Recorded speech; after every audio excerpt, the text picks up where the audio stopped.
A famous explorer once said that the extraordinary is in what we do, not who we are.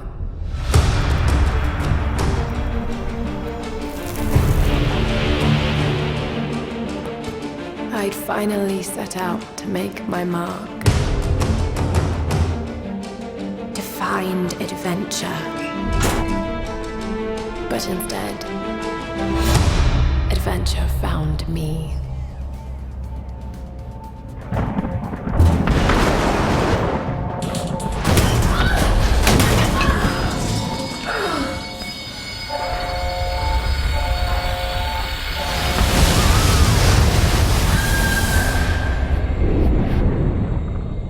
In our darkest moments,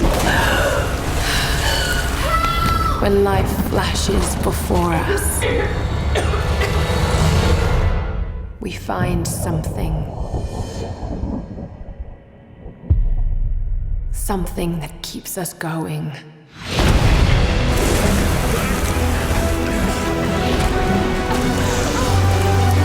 Something that pushes us.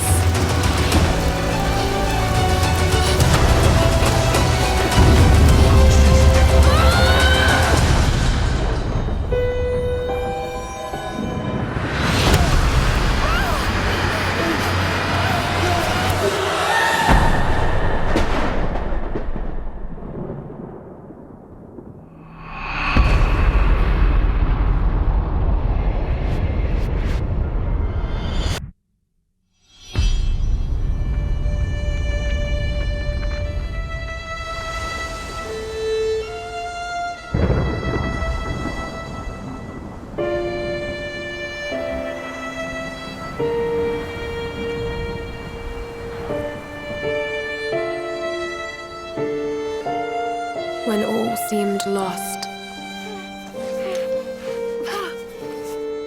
I found a truth.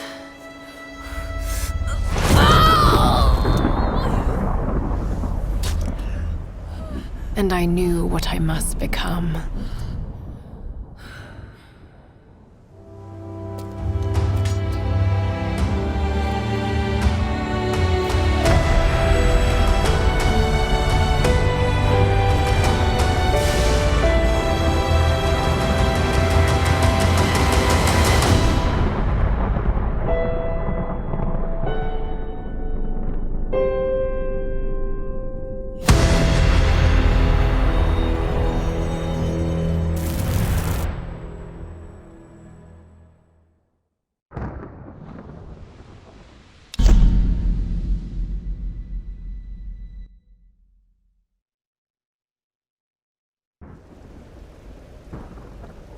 Hello and welcome to another stream of Tomb Raider 2013, my No Abilities or Upgrades challenge. Hey there Matthew, welcome to you. I hope things are going good. Hello Spectrum, how's things going? Welcome. Hello there Ryu. Hope things are going well. So we're continuing on the playthrough. I don't know how long it's going to take to finish the rest, but we're getting closer and closer to the end of the game anyway. We're up to the part where, spoiler alert, a major character died named Roth, and that's where we ended the stream last week. So if you check the past broadcasts, if anyone missed the stream, you'll be able to find that there, but also on my YouTube channel. And I still keep forgetting to actually have the link ready when I'm actually streaming, because I don't know the URL of it off by heart. So I'll just go to my About Me and actually grab it. You going well, Ryu? Excellent. That's great to hear, dude.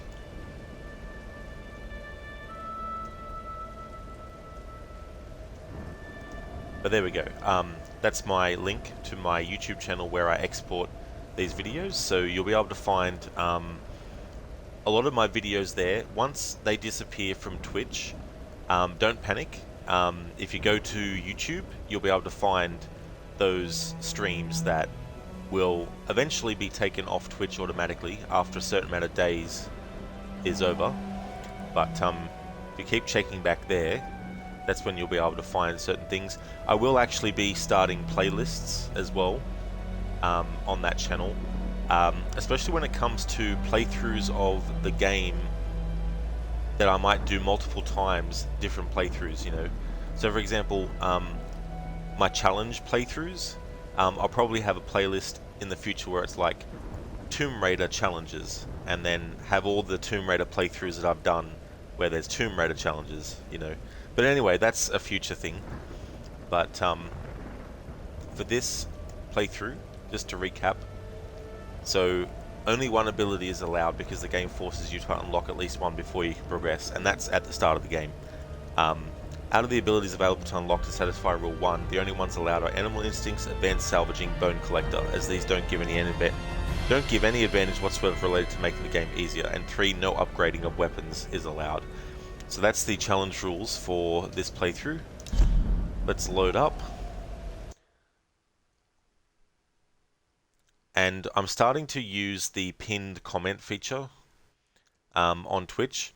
So for those who don't know what that is, as a streamer, you can put in a comment, or your mods, if you're a streamer and you haven't used the feature yet, your mods can also actually pin comments.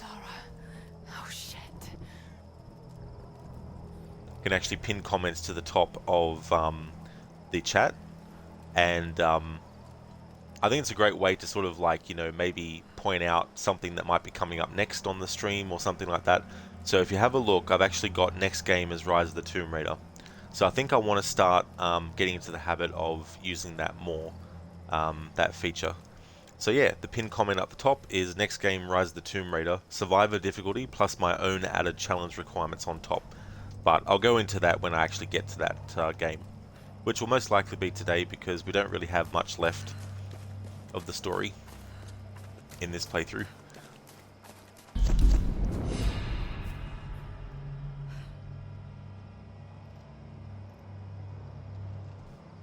Okay, so no more dialogue.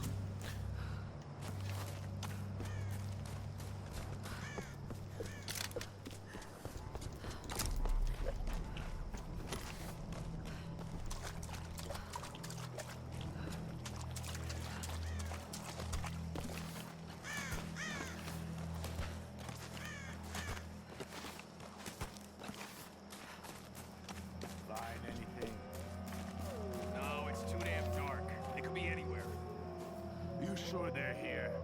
Maybe I should just climb a tree and wait this out. Great fucking wolves. Hey, if you're hiding, come out. Show yourselves! Come out, come out!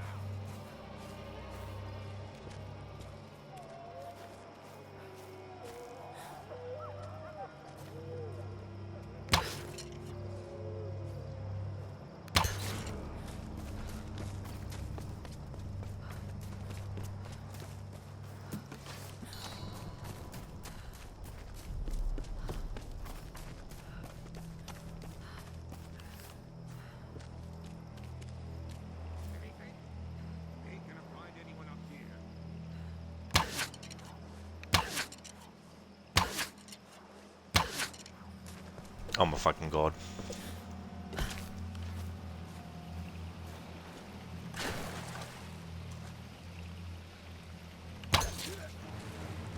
There we go.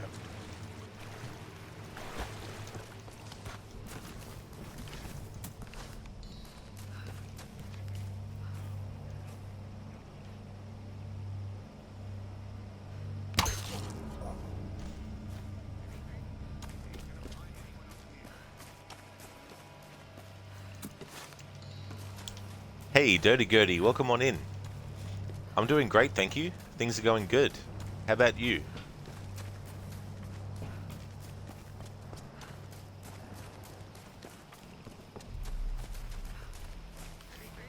No, nothing. Gotta keep looking.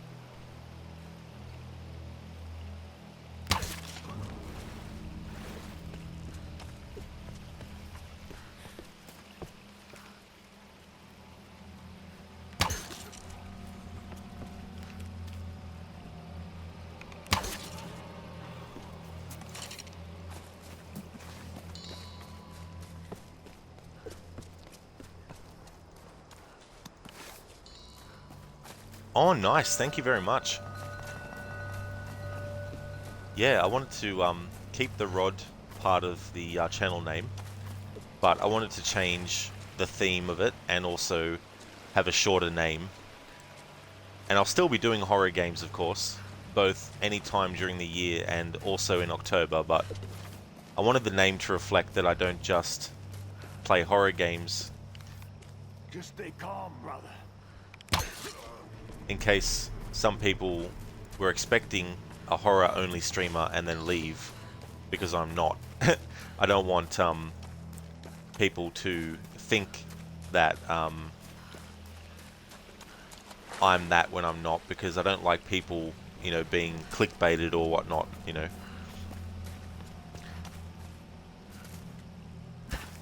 You're good, brother. You'll drop a lurk while grinding PUBG. Hope all is well, and I love you, buddy. Well, thank you so much for that, Dirty Gertie. I'm glad to hear that you're going good as well. That's always awesome. And thank you for leaving the lurk too. Really appreciate that also. And yeah, things are going really, really good. Having a good week, and it's Friday here now, so I'm very happy about that too. You enjoy playing PUBG as well. I hope that your session is great.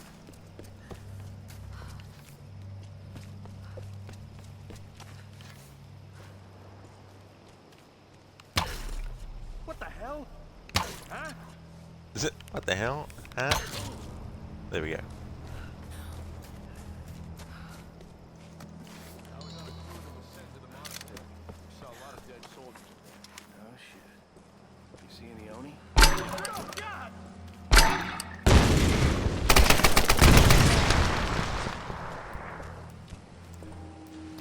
Now that was a bit bullshit, because I actually aimed at the enemy directly, high up enough that that grenade should have just instantly impacted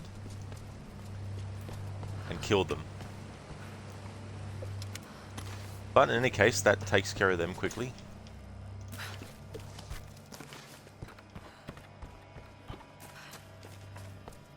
Spectrum, Rod, not just a zombie gamer. You're welcome. Exactly. That could have been an alternate name. It's like Rod, not just a zombie gamer.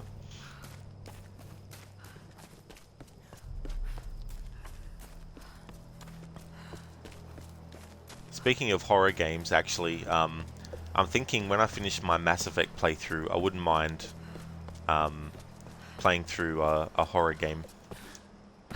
Make it something that isn't intensive, because I think because I'm doing a playthrough of that game and I'm really enjoying it, it means that I'm also doing all the side missions and stuff. So after a playthrough like that, I think I'll want to pick a game that won't take as long. But I will be doing some horror earlier this year anyway as well, in a marathon, because Resident Evil 4 Remake is coming out. So I want to do the remakes of 1, 2 and 3, one after the other. But that doesn't come out until March, so after I finish Mass Effect, which could take until March when I think about it.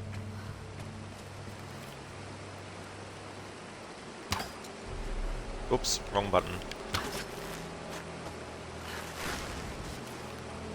And there we go. That is now open. Now open for business. Let's go in this one too. Hey there, Desmond. A one-man Mauler Melador raid.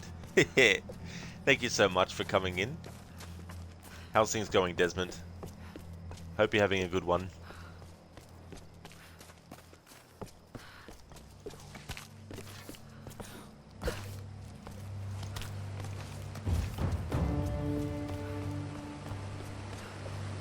It's funny, I'm so used to just spamming the loot button in this game that because I'm doing no upgrades or abilities, there's no point in worrying about XP and stuff like that.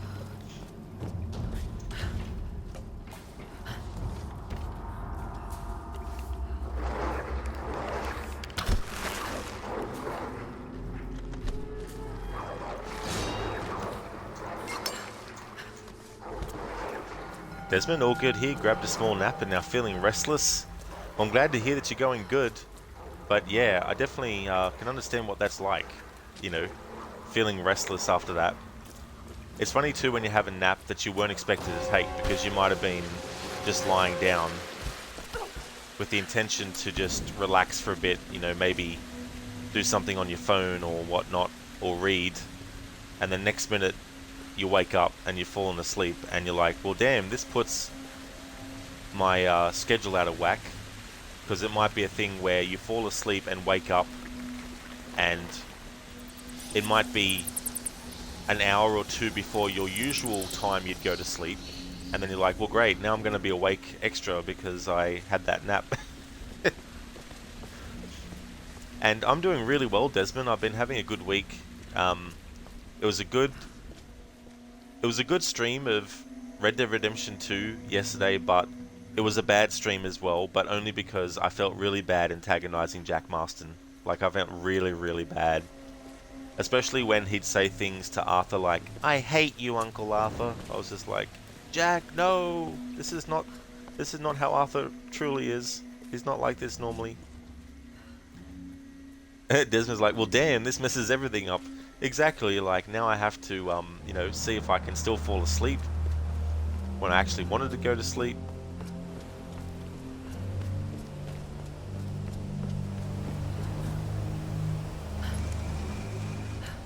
You there, Lara? Alex, I've been trying to reach you all morning. We just got to the beach. Boat's in pretty bad shape. Without the right tools, we might have trouble getting it up and running. Could sure use your help down here. See what you can do.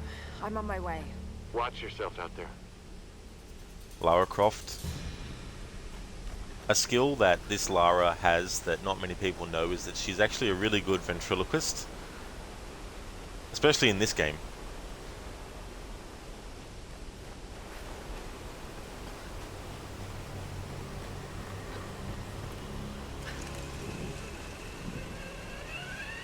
Whee! Sorry for the crazy camera angles. Alright, so nothing there.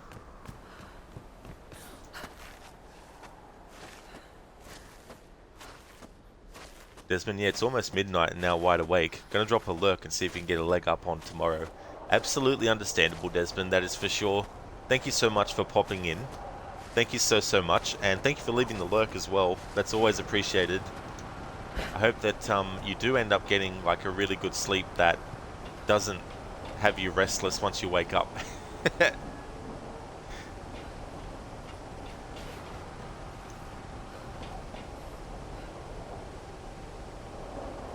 And now Lara is going to descend into Silent Hill.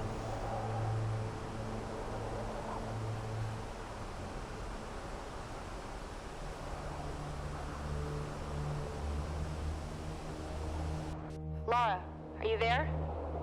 Alex said that you're on your way down. I should be there soon. I need to tell you something. What's going on? I don't think we can leave this island.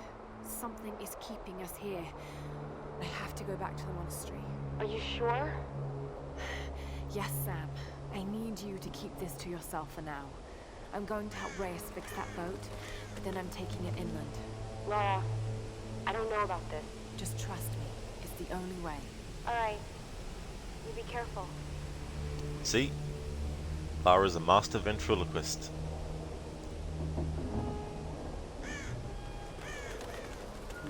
That's something I could never do. Talk clearly and be understood, but at the same time not even opening your mouth. Damn it, no!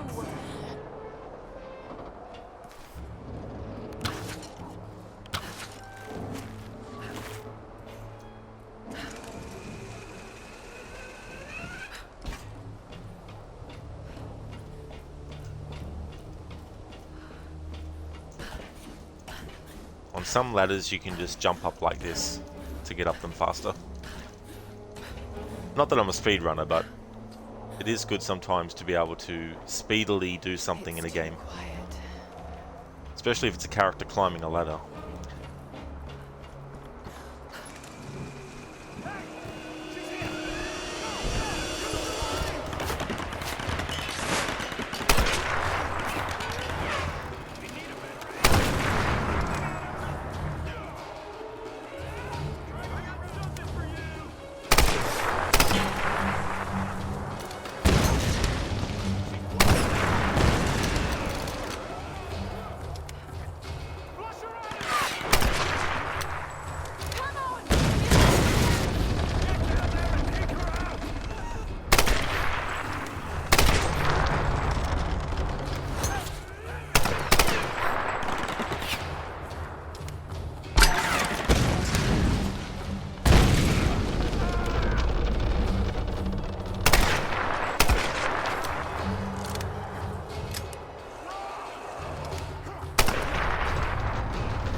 Something tells me the others found an easier way down.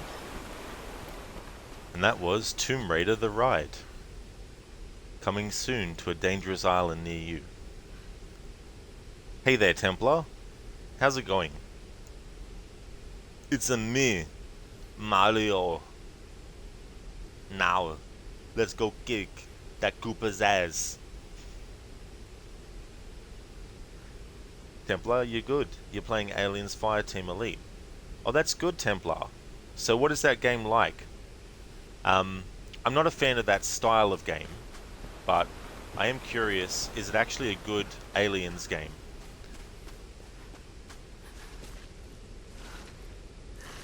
Is it better than Alien Marines or whatever the other game was called that came out years and years ago? Which was supposed to be canon, but I don't know if it is now. Made it. Now, where are they?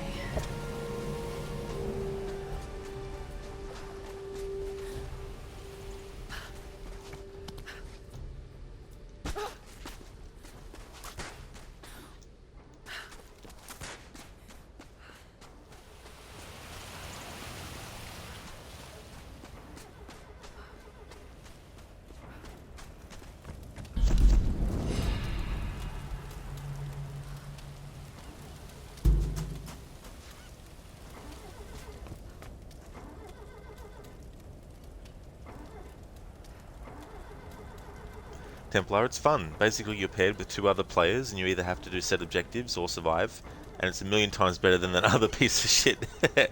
Well, that's good. I'm glad that there's something that was made for that franchise, which is also a good game, because I really feel that Alien Isolation is a great addition to that series. It works so well as a story set between the first Alien movie and then the sequel, Aliens.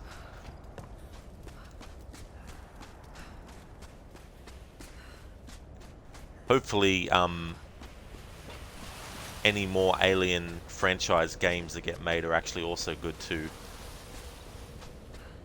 Not sure about how the movies will go now, because Disney actually owns the rights to the franchise now, so who knows what they'll either do well or mess up.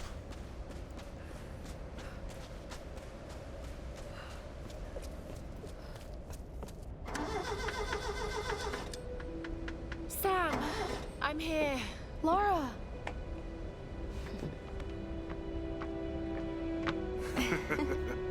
Alex will be sorry he missed out on this. Yeah.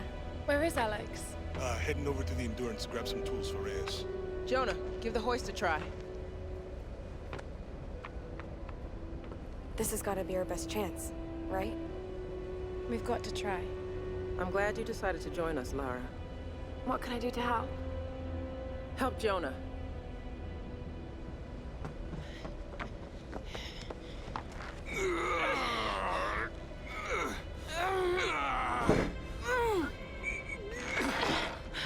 Shit. We'd be able to lift him more smoothly with some kind of block and tackle. You're right. I should be able to fashion one from some pulleys. There might be some on that rigging we can use. I'll check it out. Be careful, Laura.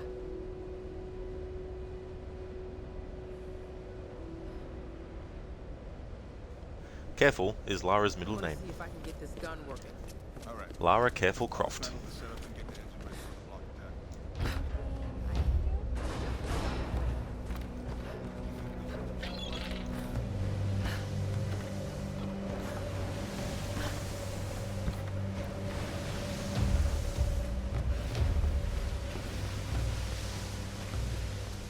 Templar, it has 4 sets of 3 missions and 1 DLC set of missions.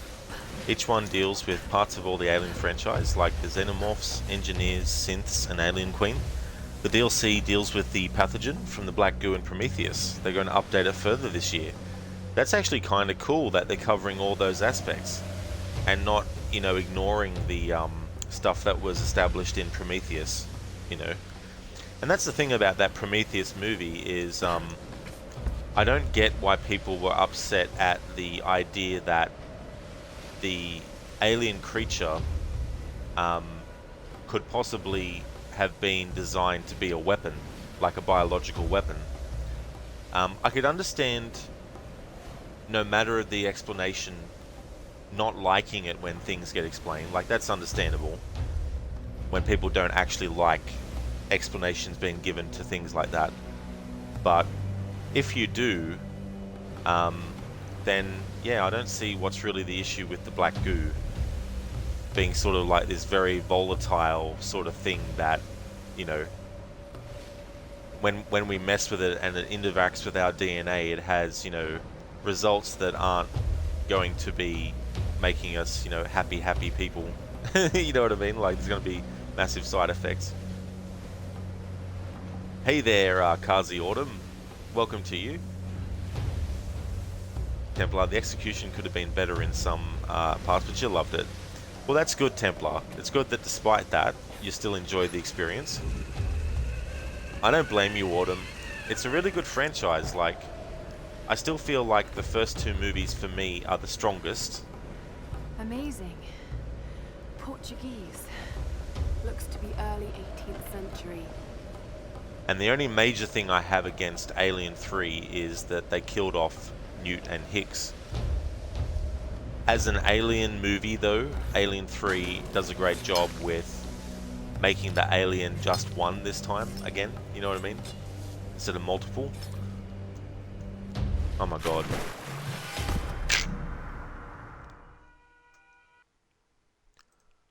Lara died. Amazing. Portuguese. Looks to be early 18th century. You have a red alien queen statue, do you? Oh, that's cool. Was that something that you got online, or was it something you actually bought somewhere? Who the fuck up? Sounds like they got guns. I don't know. Let me think.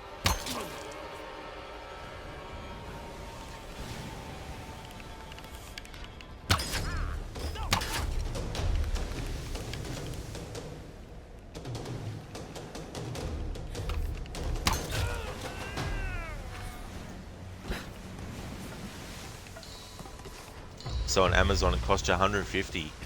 That's definitely something that you'll really enjoy and look after too as well, especially when something's that expensive, you know. But that's cool that you got that. Templar, you didn't enjoy Covenant as much because it felt like they gave in too much to what fans wanted to see, than continuing from Prometheus concept. It felt like we didn't see enough of the Deacon and too much of the prototype Xenomorph in that game. Yeah, well, that's the thing with Covenant, you know, and this is the difficulty sometimes with trying to make things suit the fans. There it is. Because the thing about it is, okay, so Prometheus wasn't a traditional Alien movie where you had a set of characters who encounter the alien, bad shit happens, they have to fight to survive, the end. You know, you get that with Alien, where Ripley has to survive against the creature and then wins in the end. Then in the second movie, while it is very different obviously, you know, again, it's like a group of people dealing with the creature. This time there's more, so the stakes are upped. And then you've got the fact that Ripley and Newt and Hicks end up being the only survivors, and Bishop too. Even though he gets torn to shreds, he still survives, as we see, you know. But you've got all that happening, and then Alien 3 is the same, right? And Prometheus was like, okay, let's actually just change things up. Let's actually make it a bit of an exploration movie. A group of characters are exploring, and they go down to this planet, and they come across some things that put their lives in danger, and the movie is then about them trying to deal with that, while at the same time trying to do like an origin story for what eventually becomes the alien that we know from Alien, you know. So some people were like, that's not what we want, we don't want that type of stuff, we want a movie where there's a group of characters, they have to deal with the alien, they get killed off until there's one person who survives. But we also want it to be an action sort of thing. So Covenant's like, okay, we'll add some more action, we'll make it more like a traditional Alien movie, and then you get some fans like, we don't want that. So it's like, you're damned if you do and you're damned if you don't, you know what I mean? So who knows where they're going to take things now, because Disney owns the franchise and they are doing a series that they're just calling Alien at the moment, but it doesn't sound really appealing to me because it's set on Earth, and I'm like, enough of trying, like, Earth is not really that much of an exciting prospect for an Alien movie, you know. It's like Predator as well. Like, after having so many movies set on Earth, it was good in Predators, at least concept-wise, to actually have the characters be on a completely different planet, you know. But yeah, with Aliens, I think it would have been good to actually have a third movie that formed that prequel trilogy and actually had the characters finding the planet that actually has the creature on it, and their task is to destroy it, you know, or try to destroy it as well, you know. And then that way, at the end of that movie, you can set up that beacon that's on LV-426, you know, that the Nostromo finds, you know what I mean? But yeah, who knows, maybe Disney will actually do a good job, I'm not sure. But in terms of the Predator stuff, we saw that they did another movie in that series called Prey. I haven't seen it myself, but we have a new entry in that, so it'll be curious to see what the new entry in the Alien franchise will be. Oh yeah, Templar, yeah, sorry, game, not movie. Autumn, yeah, Covenant felt more for the fans than adding more to the lore and history to the franchise. That's true. Yeah, you know, and I didn't mind it, but I'm at a point now where it's very easy for me to just be like, whatever, you know. The first two will still stand on strong for me, and they're the pinnacle still for me, you know. Just like Predator 1 for me is the pinnacle. Predator 2 was good, don't get me wrong, but out of all the sequels that followed that I've seen, I think the first two were better. Templar, you think the events of Covenant should have happened later on? I see, Templar, yeah, so just move it a bit further ahead in the timeline. Autumn, you think the events that happened in Covenant is fine, but it should have played out better than what we got. That's understandable too, you know. Because there's so many moving parts to stuff. You can have a great movie that has a great beginning and a great middle, but the end sucks. But you still enjoy the rest of the thing. But you still hope that... You still wish that the ending was better. Hey, Godfather Al. The handsome young Rod who defies the odd and has the body of a Greek god. Like a... I don't know, the Greek god that you could say has, you know, a beer gut, but I don't know. Templar, Prey was pretty fucking good. It's different, but in a good way. Autumn, it was. That's good. I do like the concept of doing more movies where it's set in the past. But the thing about that too is it can become a double-edged sword, because if you have 5 movies now that are actually set in a different time period, it could get a bit stale depending on how good they actually are. What am I doing? What are you doing, Rod? What are you doing? I've got no idea. I lost my bearings for a bit, so I was just like, oh yeah, I'll just run across and jump. Sounds like they got guns. I don't know. Damn it, damn it!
Templar. It's different, but in a good way. You don't think we should have gotten the prototype Xenomorph right away? There should have been more emphasis on the evolution from the Deacon to Xeno. Oh yeah. Yeah, that would have been better. Because then that could have been saved for the third prequel movie. Spectrum, you like the Predator movies? Never heard of Prey? Yeah, so Prey is set in the past.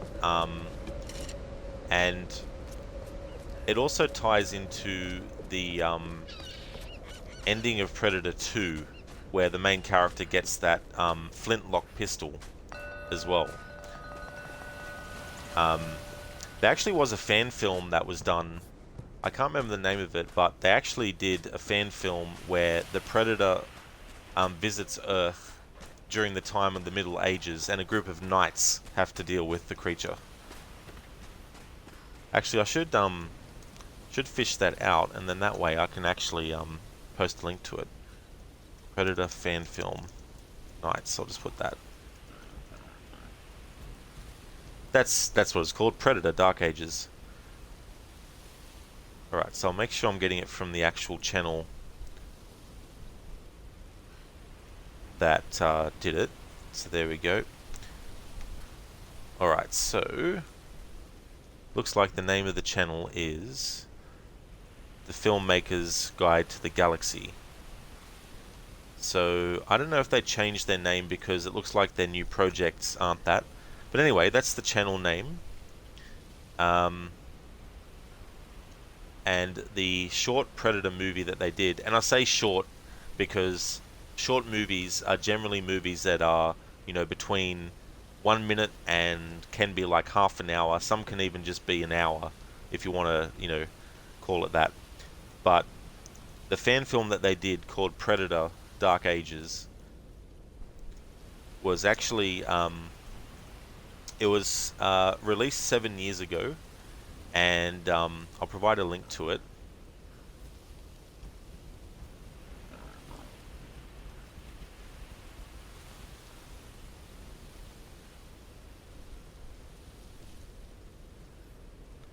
There we go, and the movie goes for about 27 minutes and 18 seconds.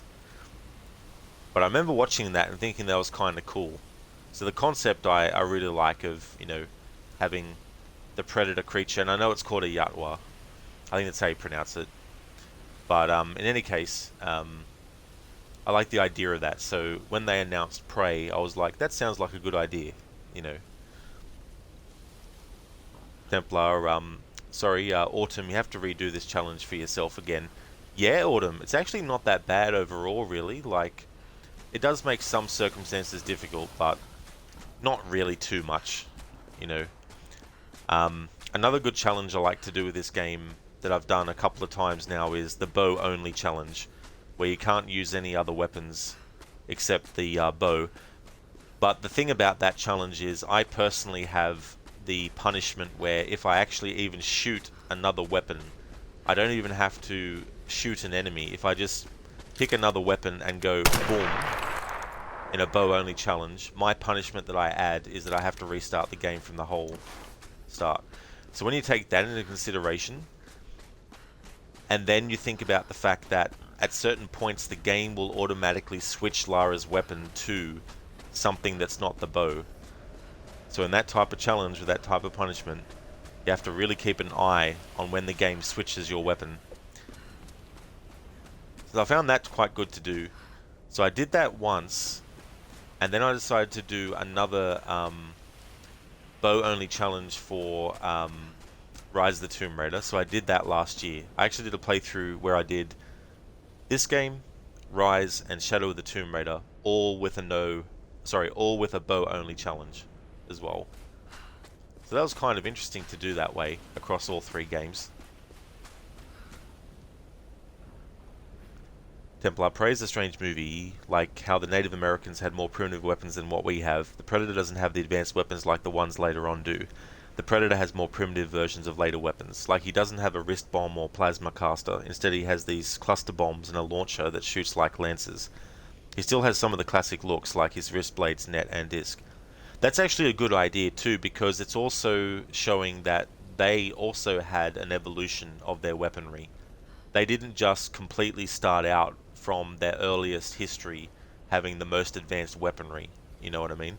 So it kind of is a good way to kind of balance things out. So you have a time in history where humans don't have highly advanced weaponry yet, and then you have the predator creature having weaponry that isn't as advanced as we've seen in later movies, while at the same time still being advanced enough to actually fit the character of the predator, while at the same time also making it almost a bit of a balanced challenge from one side to the other. I was on the diabetes awareness site. I asked me. Oh, that... Wait.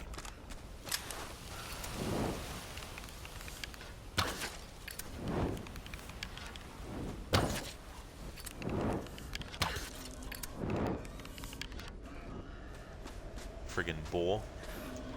Come here. Sorry, Godfather. I'll start that again. I was on a diabetes awareness site. It asked me if I accept cookies. Is that a trick question? Yeah. That's a clever one. I like that one.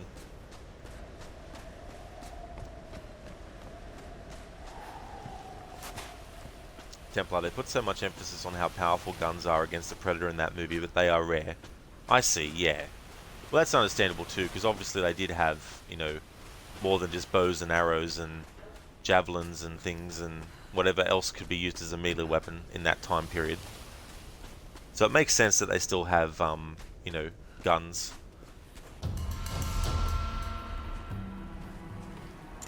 Thanks. What's wrong? Alex should have been back by now.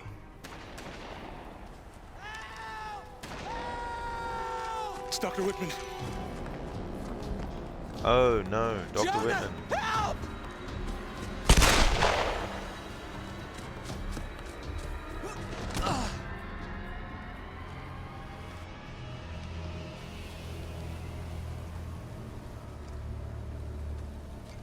How many are there? I don't know. Are you hurt? I couldn't see anyone. Must have scared them off. Feel like I've run for miles. And you've barely broken a sweat. Must be fitter than I thought. You could have led them straight to us, like you did back at the palace. What? That's not how it was, Laura. They caught me while you were getting Sam. What the hell's this about? They said it was the only way they'd let you and the others live. I tried to warn you. We don't have time for this. Look, I don't know what the problem is between the two of you, and to tell you the truth, I don't much care. I was only hoping Look, another word, and I swear to God, I'll start smashing that expensive dentistry of yours. Stop. If we fight amongst ourselves, then we lose. You're right. Which is why this is not happening, okay? I'm going after Alex. Where were the tools? The engine room. Look, he can take care of himself, Laura. Good. Then we'll be back soon.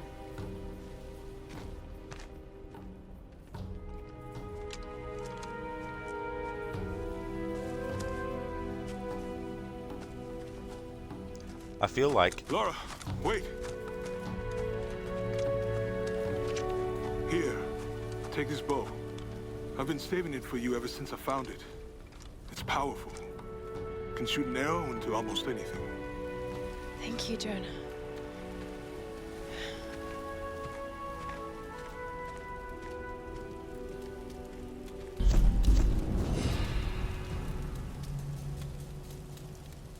So in this game, you automatically get better weapons than what you previously had in each weapon type.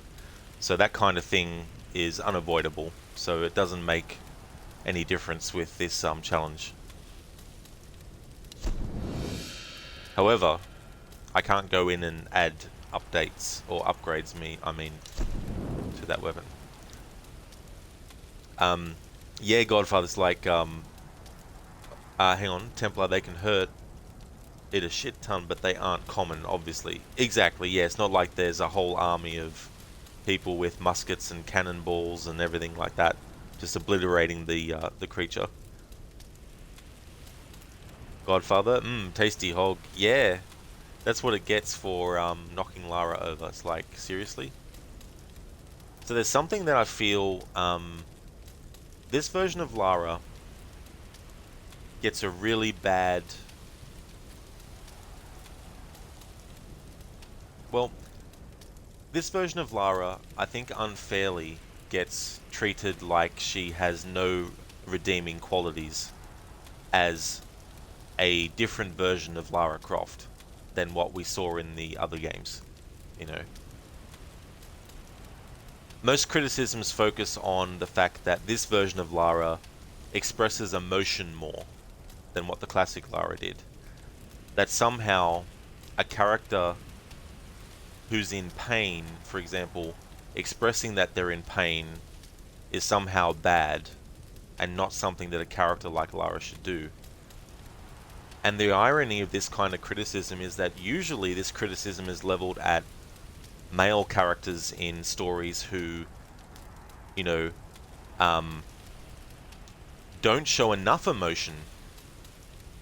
You know, people are like, oh, you know, male characters are always just, you know, no emotion, they don't give a shit about, you know, whatever, right? And they should. But when a female character like Lara Croft Reboot does, it's like, oh no, she shouldn't do that. She shouldn't be doing that. That's not what Lara does, you know. So I think it's an unfair kind of criticism against this reboot Lara, that all she does is whine and complain. And yeah, I mean, sure, if I got you know, stabbed, I'm sure I'd want to whine and complain. If I thought my friend was dead, but they were alive, I sure as hell would probably be like relieved that they're not dead, and probably maybe, you know, show some emotion. I just don't understand why it's wrong for Lara to show emotion in situations, you know what I mean? And with that criticism that gets leveled at this version of Lara, basically there's things that go unremarked upon by some fans. They focus so much on the negative criticism they have of Lara being more emotional, and they sort of miss other elements of the reboot character that actually are really good. Like, for example, when Reyes says, Alex will be fine, he can handle it himself, when Lara says, good, then we'll be back soon. That to me is a very is something that Lara would say, you know, because she's frustrated, she knows that there's something going on, but Reyes is, you know, too upset, understandably upset about Roth dying, but at the same time she's also treating Lara like she is worthless, like she doesn't have any sort of like skill. And the thing about it is, Lara, as we see through the story, before this game, she wasn't this character that had experience running around, killing people, being shot at. You know, she didn't have all this experience before getting to this island, you know, all that kind of stuff. So I think she's done a damn great job at not only surviving, you know, the falls and scrapes and all that, but she's also survived, you know, combat situations, you know. And classic Lara is this character that she doesn't take shit from people, so she doesn't. So, in this game, when Reboot Lara says to Reyes, good, then we'll be back soon, that to me is something that classic Lara would say to someone who was underestimating her and saying, you know, they don't need your help, Lara. You know, Lara would be like, I don't care, I'll be back soon, you know, something like that, you know what I mean? So there's so many things about Reboot Lara that are actually positive things that get overlooked by fans who only focus on, oh, she's too emotional as a character. Original Lara was never emotional at all, you know. Templar, it really shows how much they adapted to the point. Gunshots don't faze them that much. Oh yeah, absolutely, Templar. You know, in the Predator franchise, it makes sense, you know, that there'd been an evolution, that they wouldn't have the most advanced technology day one. They'd have to deal with the level of technology they had, which from our perspective is still more advanced, but from their perspective, it's not as advanced as they end up getting eventually. Hey there, Zaius. Welcome to you. How's things going? It's your boy James, your boy Laura. How's it going, dude? Next game she'll go full Ellie Butcher everyone. Exactly, Zaius. You know, deservedly so. And this is the other thing too, that reminds me of another criticism. Oh, Lara's too bloodthirsty in these games.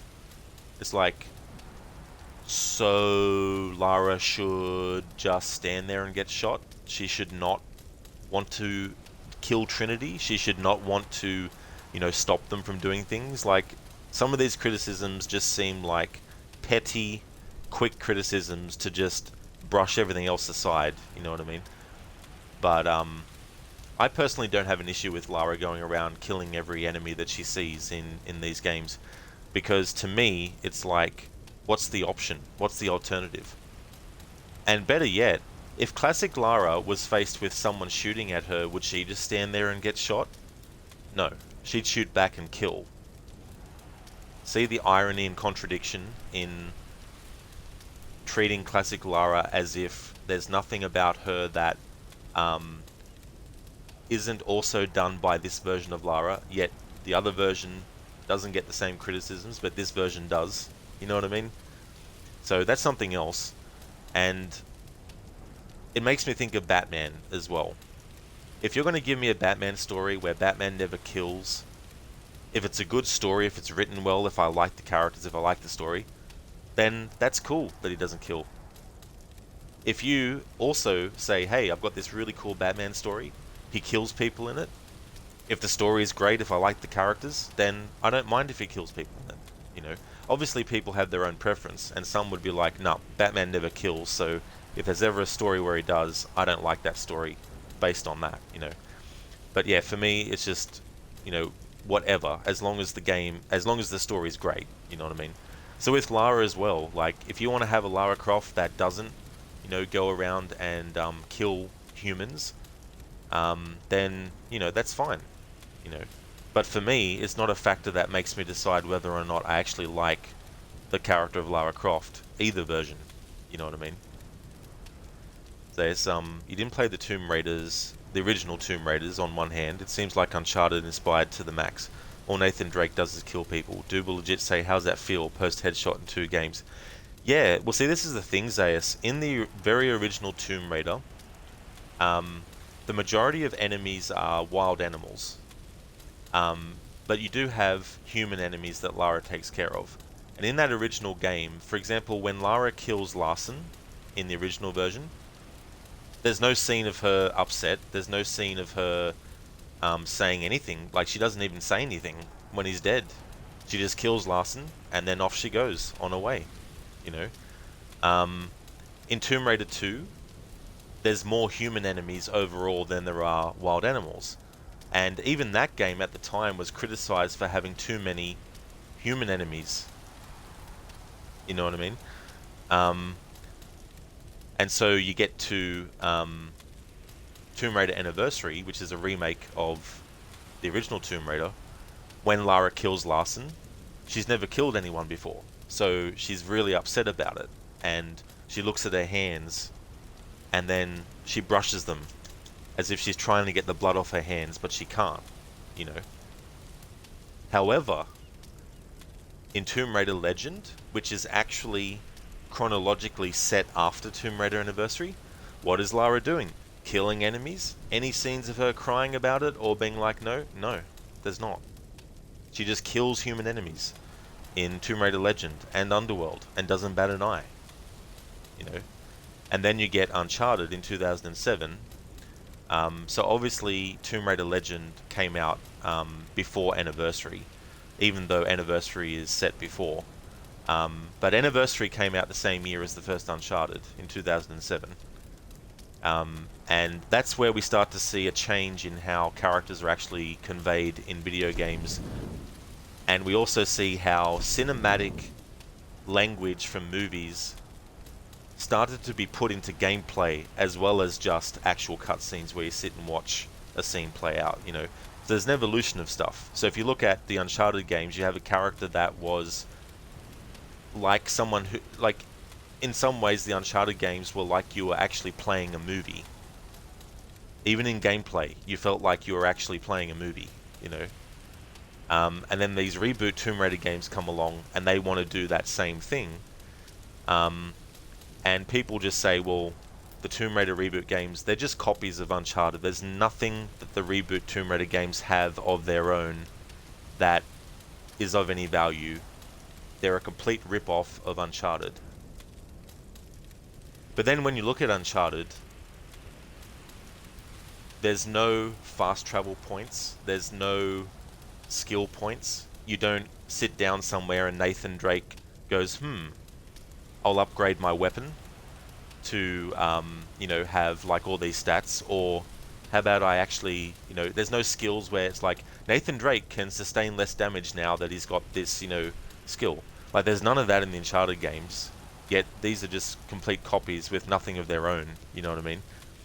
But that's a whole other issue, because personally the things that make me love Prince of Persia, Assassin's Creed, Tomb Raider, Uncharted, aside from the fact that they're really well told stories with characters that I like, aside from that, they all have similarities, and those similarities are what draws me to them.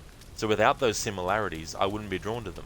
You know what I mean? So I just see it as something that draws me to them, not as something that is like, well, because they have similarities, that means they're completely copies of each other, which is very untrue, you know.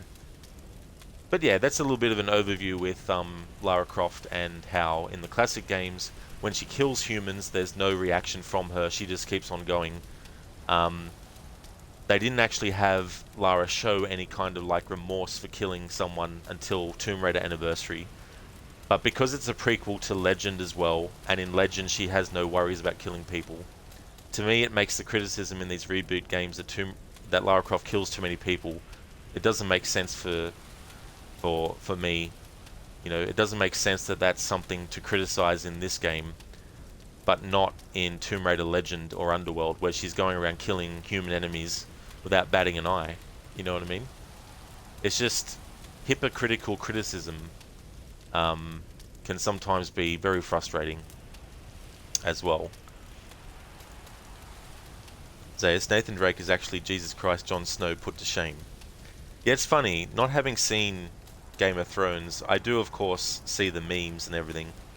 And what is the deal with his character? Like, is he some kind of like fan favorite character, or is he some character that like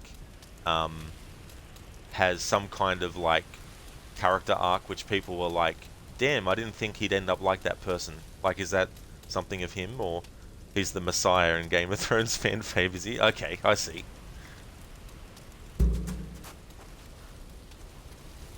Lara, the Endurance Beach on the other side of those cliffs.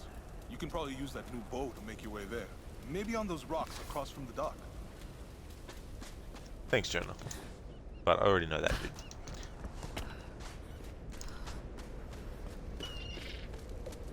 Zayas, Nathan Drake is not as cool as Jon Snow. I would not know.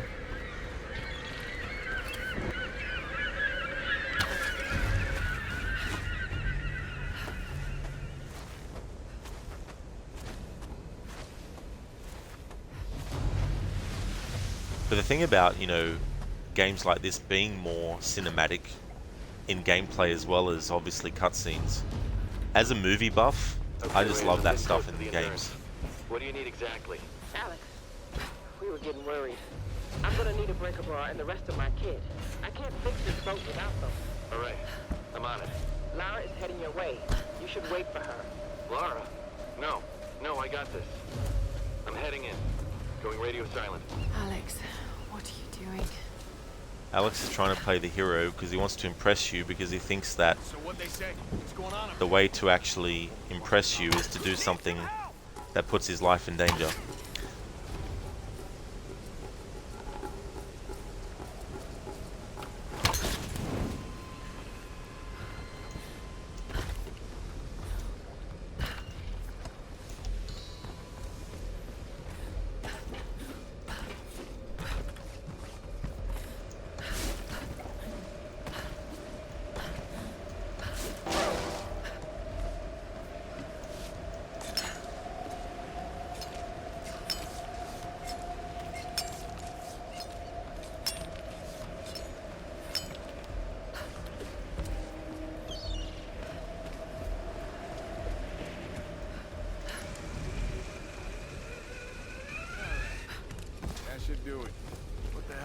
tell the enforcers. Survivor! Too much! Jesus fucking Christ.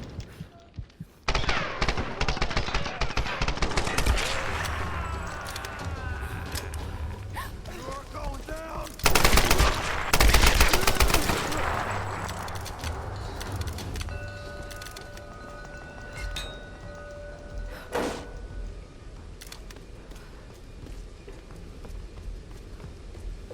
Hey, what's going on? Help!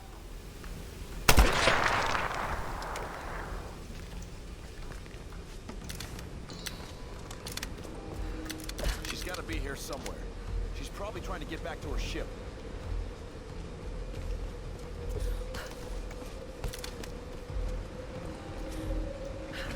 Let's go warn the others.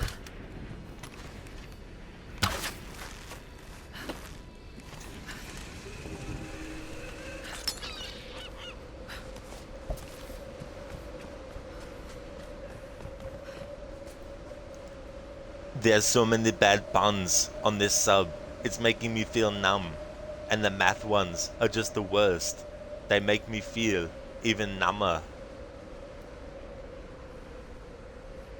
Thanks for redeeming that, Mr. Gote, but I absolutely do not understand what that is. What? On this sub, it's making me feel numb, and the math ones are just the worst. They make you feel even number. Oh! Sorry, I was actually focusing on the sub part and expecting a pun related to submarines or something. There's so many bad puns on this sub, it's making me feel numb, and the math ones are just the worst. They make me feel even number. Now that I get it, that I've actually analyzed it and took away my focus on the word sub as in, I thought you were meaning like sub as in submarine. Hey there, Mr. Gote, welcome to you. Zayas, replaying the Uncharted trilogy and the fourth one for a bit. You originally liked Tomb Raider more. It was Uncharted, but a skills tree at least, that's depth. Yeah, the Uncharted games are really, really good, you know, and it's undeniable their impact on games of this style, you know, that's for sure. And when it comes to, you know, characters that are inspired by other ones, as long as the character that's created inspired by other ones also has their own, you know, aspects that are different, that's the best thing, you know. Like Lara Croft, aside from obviously being a woman and Indiana Jones is a man, the things that are different between the two, aside from that, is Indiana Jones #1, completely different time period. #2, Lara Croft has a different upbringing and different background. Indiana Jones has a very different background to Lara Croft as well. You could probably say that between Nathan Drake and Lara Croft, Nathan Drake is the closest to Indiana Jones, but even Nathan Drake has differences to Indiana Jones as well. You know what I mean? So there's just all these things that inspire something else, but as long as the thing that you create inspired by something else also adds your own flavor to it, then that can go a long way. But yeah, the skill trees, you know, in this game trilogy as well, like having the skill trees is really cool because it also gives you opportunities when you're trying to come up with challenge playthroughs of doing some different things.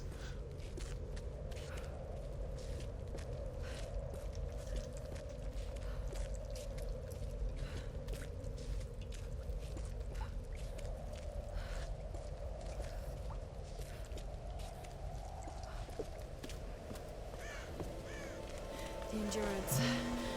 They're tearing it apart. You're tearing me apart, Lisa.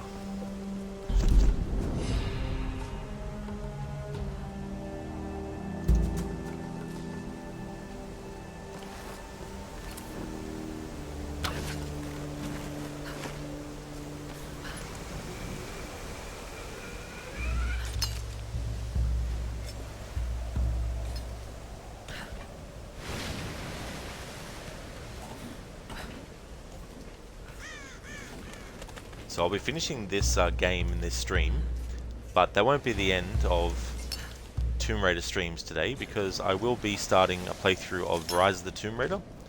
Up in the chat window, I've got a pinned message about what that playthrough will be. So it'll be Rise of the Tomb Raider, doing the game on the difficulty setting called Survivor, which obviously, being one of the higher difficulty settings, has its own changes that it makes, but I'm also adding on top of that my own challenge requirements on top. So that'll be the playthrough that's coming up after I finish this game. That should do it. Alright, try now. This is a waste of time. How many generators is this? What the hell are they using them for? It doesn't matter. They put in the orders, we fill them, no questions asked. But we already shipped up all those portables last week. Are they powering fucking stadium lights? Shh, be quiet, brother. Don't talk like this. Keep it steady. We're bringing it up.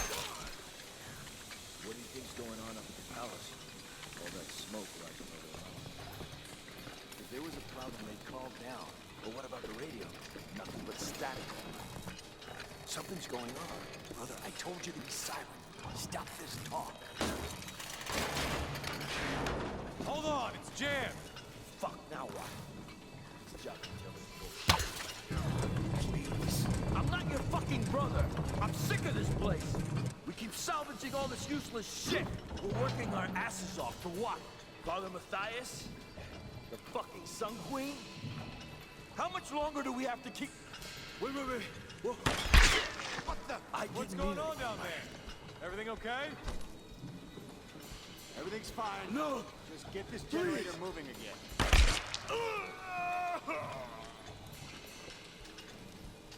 Get back to work. Get down here!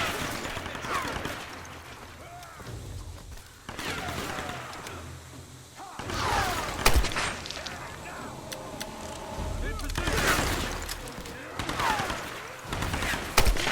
Got a weapon!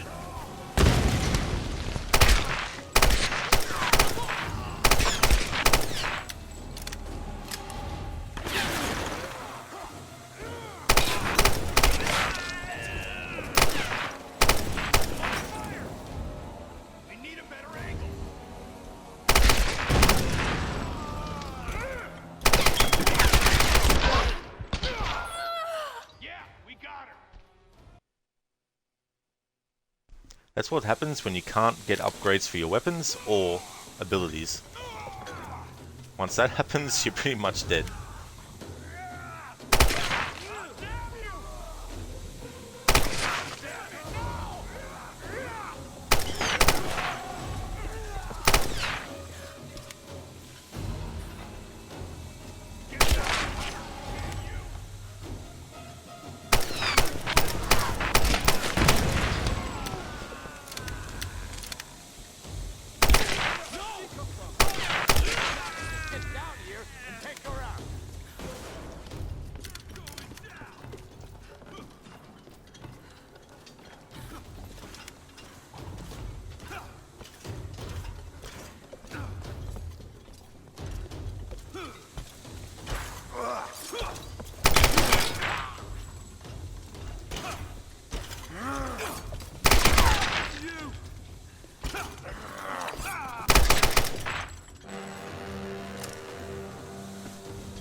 I'm going great, thanks Mr. Goatee. It's good that it's Friday now. Had a good stream of Red Dead 2. However, it was also a bad stream because I really felt bad about antagonizing Jack Marston in that game. I never ever antagonize any of the Marston family, nor do I ever antagonize Lenny and Tilly and Sadie and Mary Beth and, you know, Karen and all these characters. Until this current playthrough that I'm doing, of course, and I've already antagonized Sadie and Lenny as well as Jack. But I don't feel glad about it though. But I'm willing to sacrifice how I feel about not antagonizing characters for the good of the content of the playthrough. But yeah, it was especially sort of like when Jack, who, you know, for those who haven't played the game, this character Jack, He's only like 6 years old, and in the game you can greet and you can antagonize even your own fellow gang members. It's not just NPCs randomly throughout the game world. And if you antagonize people, they will obviously have a negative reaction. So in this playthrough, I'm actually antagonizing characters I've never done that with before. And Jack will actually say to Arthur, "I hate you, Uncle Arthur," when you actually antagonize him enough. And I'm just like, no, that's this Arthur. The real canon Arthur wouldn't do that. But that's the thing about that game, is that there are things that actually happen which are canon. But there's also some things that are a bit up to you as the player as well. And part of that is being able to actually antagonize characters. And there are some choices, like for example, a character might offer you money for helping them, and you might be like, no, I don't need that money, you need it. So you can choose that, or you can just choose to take the money. You know, sometimes those have bearings. There's actually an honor system and everything like that too for the character, so negative actions in the game world and to characters will lower it. Doing the opposite will actually raise it. And that will also change how certain characters react to you as you go along. It doesn't change how characters are scripted to act in missions though, but it will actually change how they respond to you when you're in camp and when you're actually out and about in the game world. NPCs will respond differently.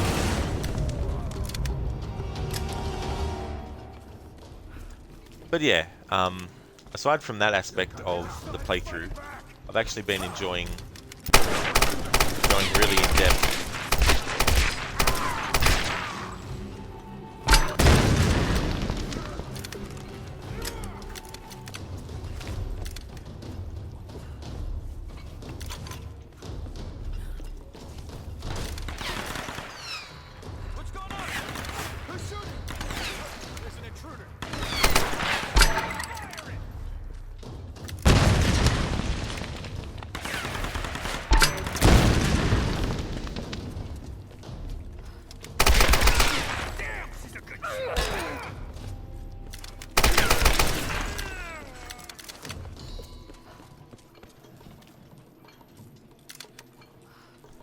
So that's just a recap of what the actual challenge rules are. So there's certain skills that will allow Lara to take more damage before dying. So obviously in this playthrough I can't get that skill. There's only 3 skills that really don't give you much of an advantage in anything. And they're the only skills that I could actually upgrade, but I decided to make it that I could only choose one. And at the start of the game, when you first get shown the skill tree, the game wants you to choose at least one. And then not being able to upgrade weapons, obviously I can't increase the damage the weapons do, things like that.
I always like to point this out. If you're doing the challenge in this game where you have to find the flags, or sorry, posters that are up on the walls, if you're missing one and you haven't actually checked up here, all the way up there,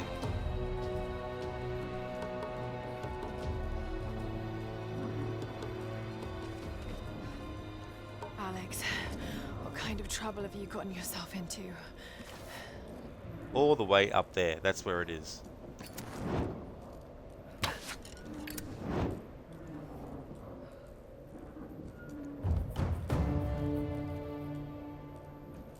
There we go. So there's 4. The other 3 are before this point. Obviously there's one there. But yeah, if you have searched at ground level for those and you're missing one, then it's actually up there on that tower. Spectrum, your feet are cold and you left your slippers in the bedroom. Hubby is asleep. What do you do? I don't know. How good are you at stealth? But yeah, that's a predicament. You know, you don't want to wake someone up, but you need to go into where they're sleeping to collect something that you need, and then you want to leave the room. Hey there, Ronnie. Hello to you as well. I hope things are going great. Spectrum, interesting, but just opening the door will wake him up. Oh, really? Oh, no. Yeah, that's the difficult thing. Because you don't realize how much sound gets made by things until you actually try and not make that much noise.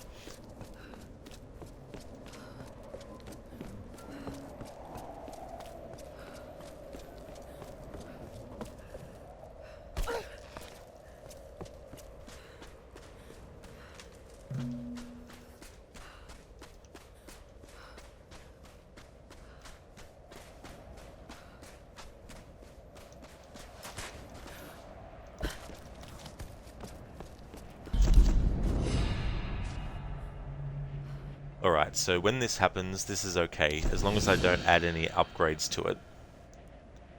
By going into this menu and selecting and then doing that. As long as I don't do that, it's fine.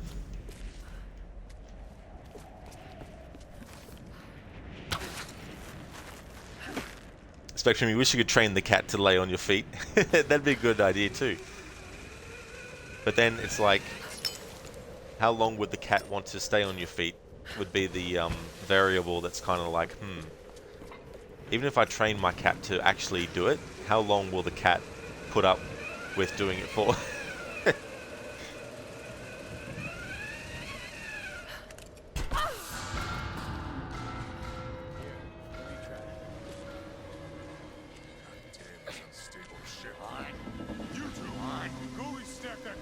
Transport after you finish with that.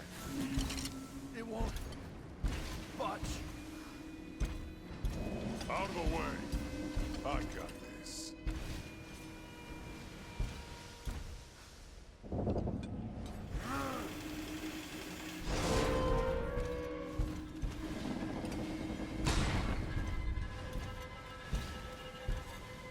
Hey, anyone up there?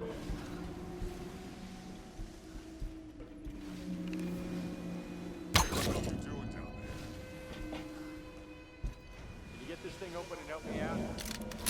Ask the breaker crew. We're way behind up here. Come on, there could be some good shit up there. I'll show you what this little rat... He's reloading. Attack now!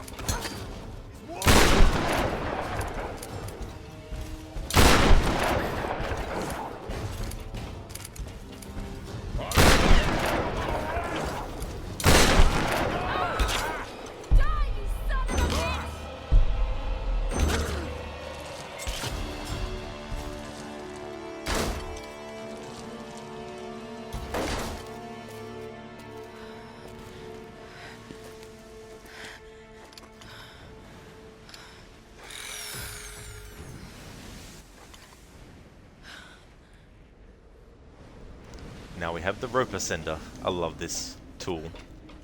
You can get it in Rise of the Tomb Raider, but you actually have to find enough ancient coins and then go to the dude who is selling items and actually buy it.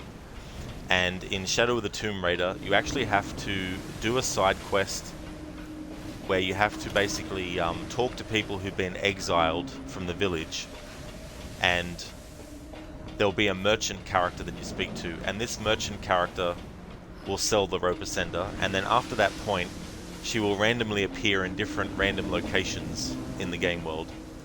But yeah, in this first Tomb Raider game in the reboot trilogy, the game gives you this as part of the story.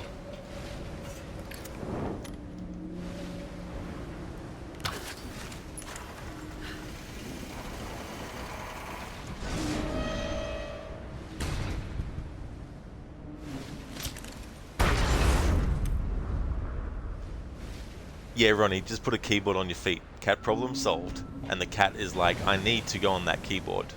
I need to stay on that keyboard. But then, Ronnie, the thing is though, would the cat want to go on the keyboard if no keys are being pressed? Because aren't cats more interested in walking on a keyboard when you're trying to use it?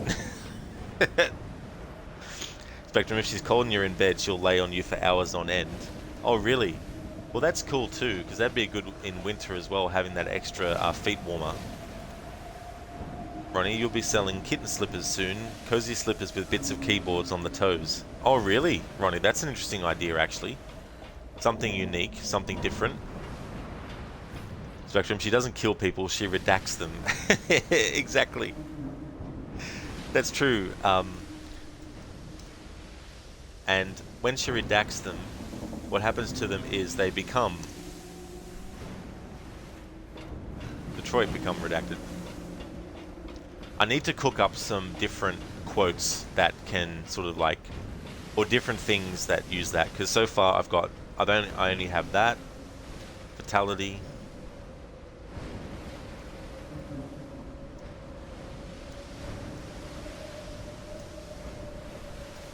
And done. So far they're the only ones that I've got where you can actually do something like that. Or maybe this will work. Let's see. Yes, excellent. Nice.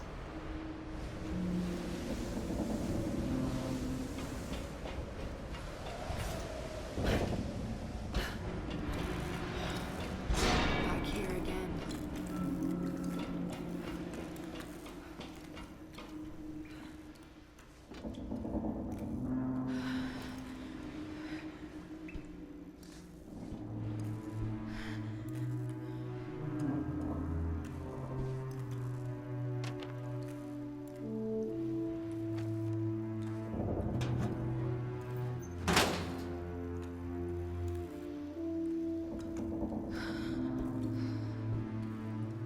So much has happened.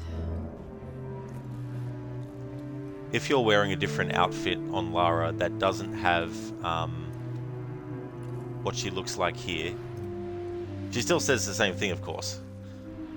But if you actually just have the game allow you to, if you just allow the game to choose the way Lara looks for you as you go through the story, it adds extra depth to when she does that, because in the cutscene at the start of the game, we see her looking at herself in this very same mirror at the start of her journey, and then now she looks into the mirror after all this shit's happened and realizes, you know, what she's actually gone through and how it's actually made her look, because before this point Lara hasn't seen her reflection since everything's been going down. Where's the rest of the crew? Down below. They went after a survivor. They found someone alive? Yeah.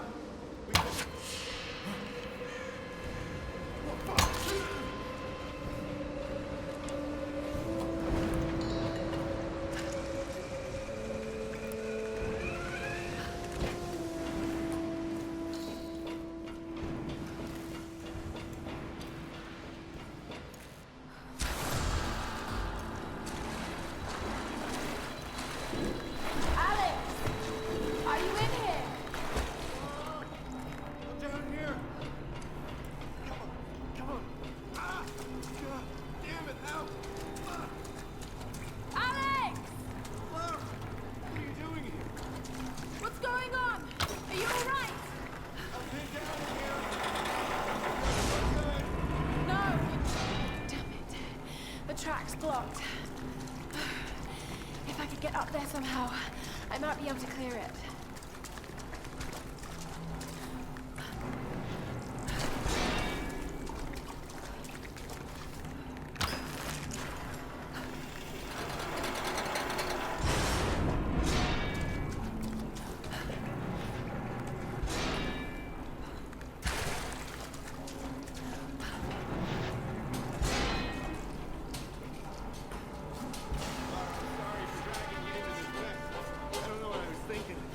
Coming out here. Thought I could be the hero of my own connection. It worked out like that, huh? Okay, got it. Great. Good. Alex! Alex! Oh God, I've got to get in there. Alex! I'll have you out of there soon. All right, now to clear the way.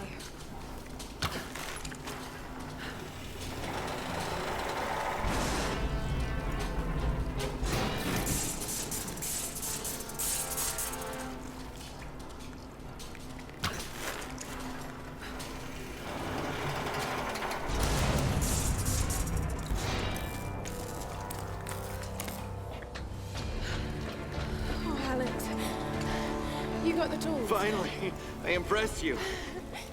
Let's get you out of here. Oh, God! Oh, sorry. Well, that looks like my dance career is over.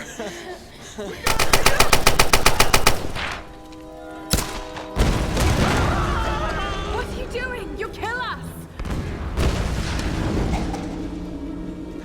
I'm not gonna make it out of here, Laura. Take the tools. Not without you. How often does a guy like me get to be a hero?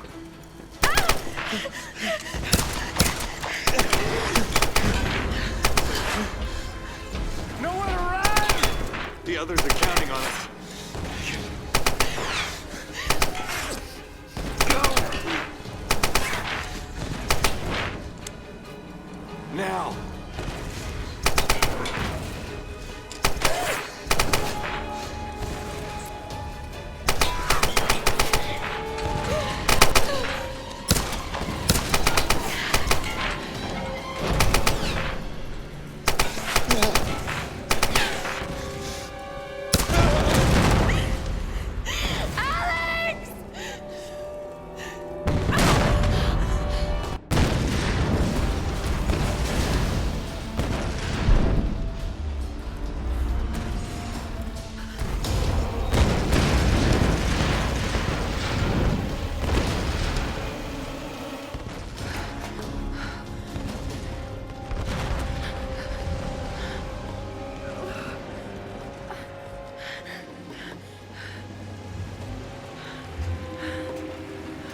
I love that moment. I always fucking talk when that's about to happen. Shit. But that's a great bit of dialogue from Lara. It shows you how she's been psychologically affected by the deaths of the characters up until this point as well. But yeah, I always get chills every time in that sequence when Lara uses the rope ascender very quickly as the explosions are happening. It's one of my most favorite sequences in this game.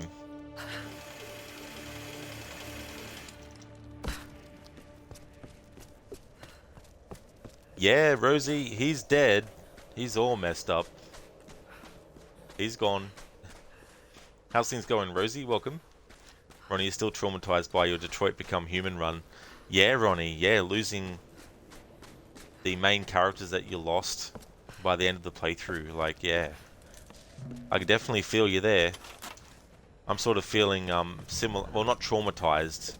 I wouldn't probably put it that in my case with the Red Dead 2 playthrough, but I tell you what, antagonizing certain characters that I never have in all the years I've played the game before is definitely doing a number on me. It's like, I don't like antagonizing this character. Why, Arthur? But I'm doing it for the good of the playthrough. You don't know if you want to redo the whole thing or just start somewhere in the middle. Yeah, I mean, there's so many things you could do in that game. Like, as far as I know, You could even, you know, pick a point in the game where you want to sort of like really see what would happen differently, you know what I mean? And then make different decisions. I think you can do that. I've only played it once, so I don't actually know for sure. What I love, well, I don't love, well, when Alex is dying there, the shirt he's wearing with the escape key, it's quite ironic that he's wearing a shirt with the escape key on it, and he dies in a situation where he couldn't escape from it.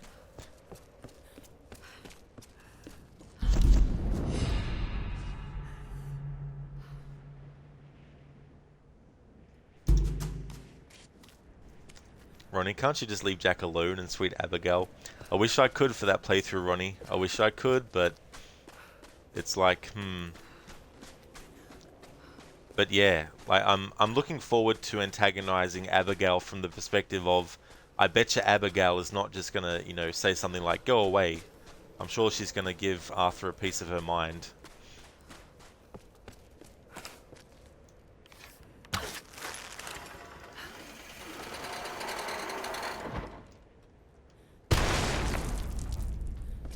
Yeah, Ronnie, true.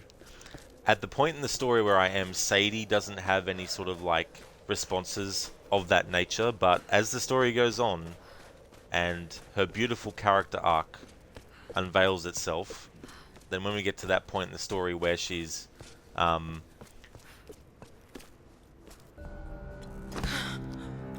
she'll have better responses.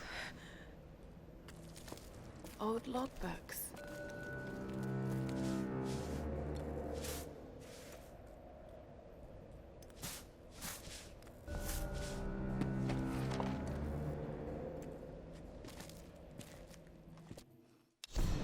Months of excavation has at last yielded new information concerning the weather patterns gripping this island. The tomb of an important general dating from the Kamakura period was discovered in our coastal dig site. This discovery is the missing piece of the puzzle. It will allow us to finally gain control of the storms. When I'm doing a playthrough of this game where I'm not worried about collecting all the journal entries and also listening to them, because sometimes even in a casual playthrough, I'll pick up the journals because you get XP from picking them up, and then I'll just exit out of the screen as soon as it goes into when they speak, because when you're casually playing this game, doing that will actually help you build up your XP. You get XP for collecting stuff, but you also get XP for even doing challenges, and then you get XP for completing those challenges as well. But even so, if you don't want to complete the challenges, but you still want to get some XP very quickly, it doesn't really take much to do at least 1 or 2 requirements of that challenge, because you get XP for doing each individual requirement.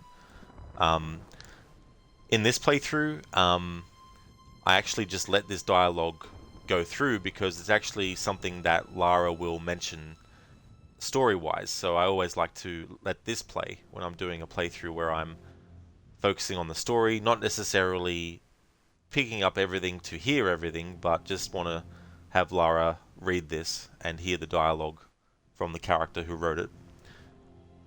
Ronnie, honestly, you think Sadie would shoot you if you pushed her too far? Yeah, well that's it too. I mean, so far I only know that characters will punch you out. I don't know if any of them will shoot you and then you'll get killed, you know what I mean? And then it'll go dead. But I wouldn't be surprised.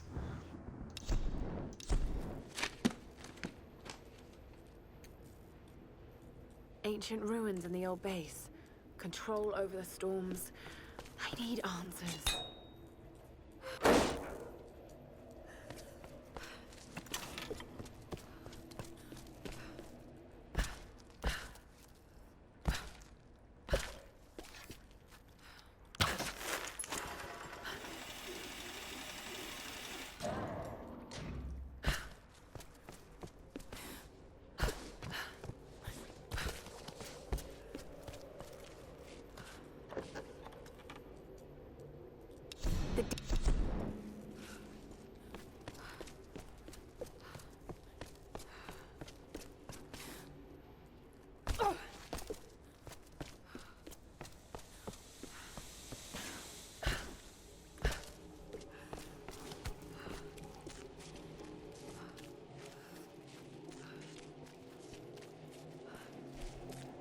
coming up next when I finish this game today will be Rise of the Tomb Raider, playing the game on Survivor mode, which has its own parameters, but I'm also adding on top some extra customized challenge aspects.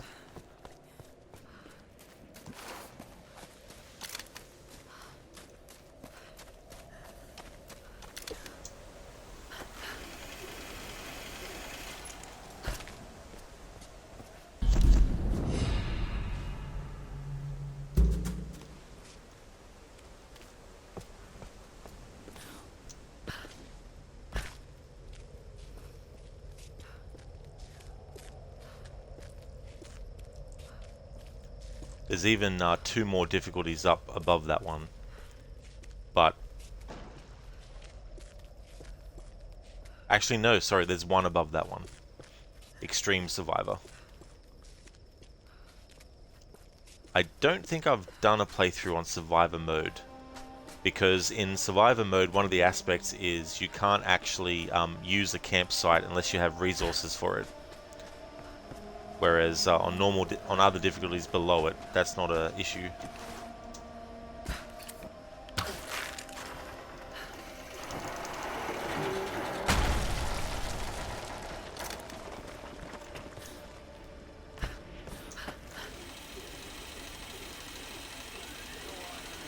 your shit together. We head out in 10. Need some help!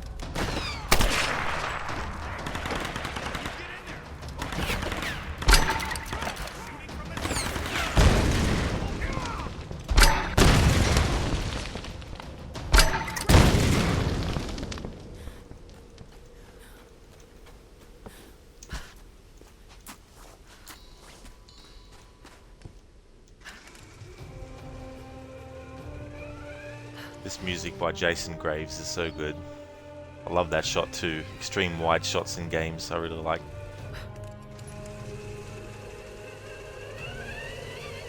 Even in movies too. Like in Lord of the Rings The Two Towers, the opening sequence where it recaps the Fellowship inside... hang on.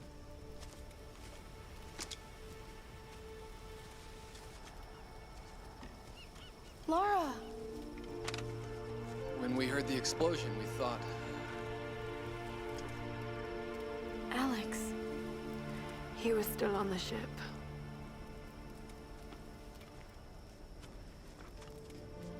Seems anyone caught with you has a pretty low survival rate. Reyes, Better keep your distance then. let's just eat, okay? Those bastards went quiet, but it doesn't mean they're gonna stay that way. If I'm going to die in this place, I'm not gonna do it hungry.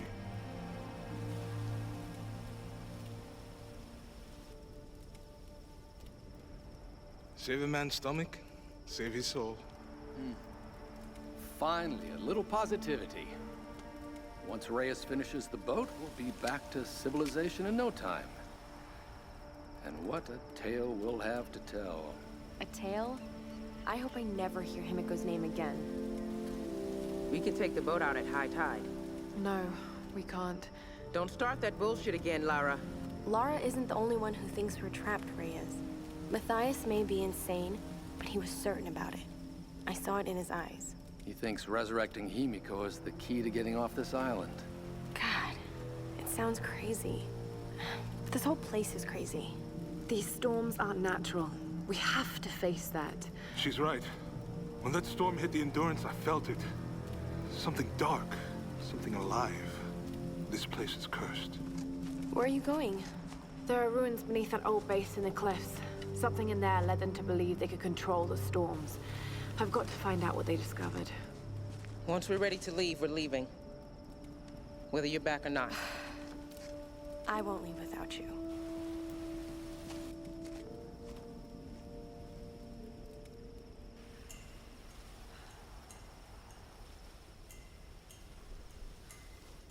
Okay, so I was talking about Lord of the Rings The Two Towers. Okay, so that shot of Lara sliding down on the zip line, where it was like a wide shot from a side angle of her going down on it. I also like those kinds of shots in movies, and in Lord of the Rings: The Two Towers, at the start of the movie when they're recapping what happened to Gandalf inside the Mines of Moria, when Gandalf is actually falling and he's fighting the Balrog as he falls, there's actually this really cool extreme wide shot where him and the Balrog fall into the water, or they're falling towards the water. Or maybe it's just Gandalf on his own falling towards the water. But in any case, that's an example of a shot in a movie that's an extreme wide that I really like.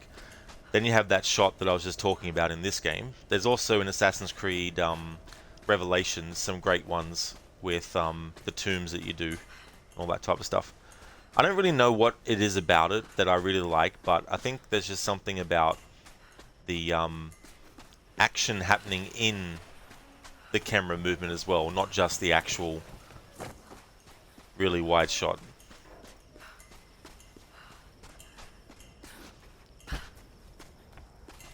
We have a moment there, another example where Lara is kind of like,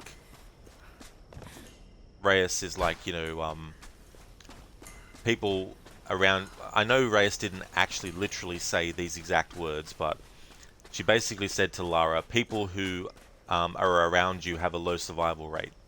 And then Lara's like, better keep your distance then. Now that to me is something that I think classic Lara would also say to someone who was kind of getting on her nerves and sort of like not even entertaining the idea that there's something really, you know, bad going on here, and that, you know, they're in a situation where they have to survive, and as unfortunate as it is that people have died, you know, there's no way to get off the island unless you deal with Himiko. You can't just, there's no escape until you do.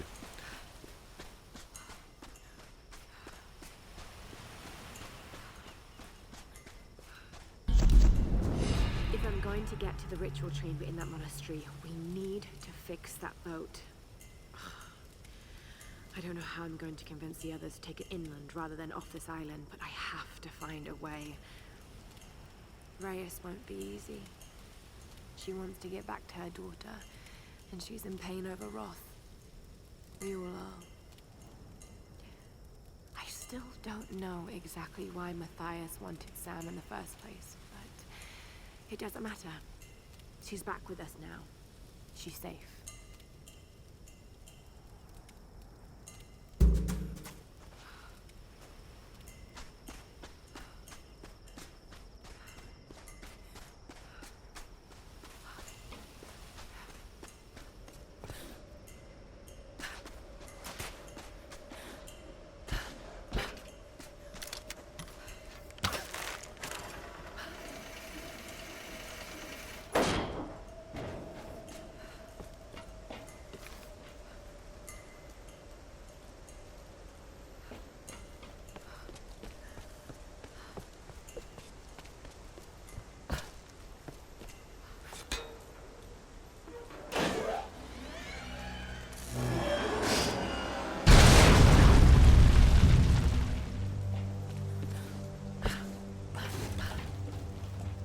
What I like about this game's story is there's a lot to actually analyze. Not just things like, you know, character analysis and stuff like that, and, you know, dialogue analysis of what's being said, and how it's not just simply dialogue for the sake of having characters say something. Some of it is, but not all.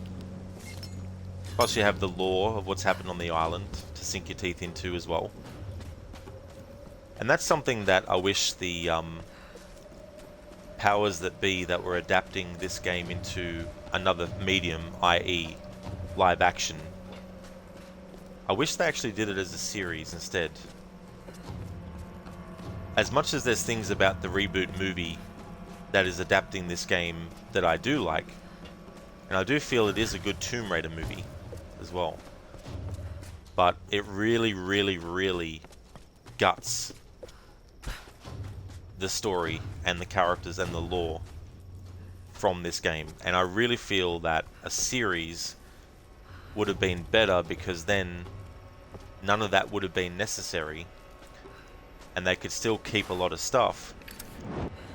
And I think while the actual story of Lara being on the island in real time would be much quicker, if you know what I mean. Like, in the game, you can choose to make Lara go off on her own and explore places, you know, but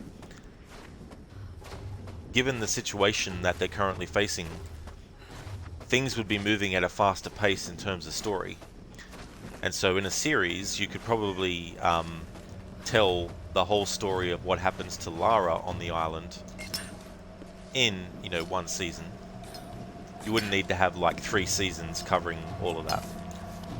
But something that would be cool is to have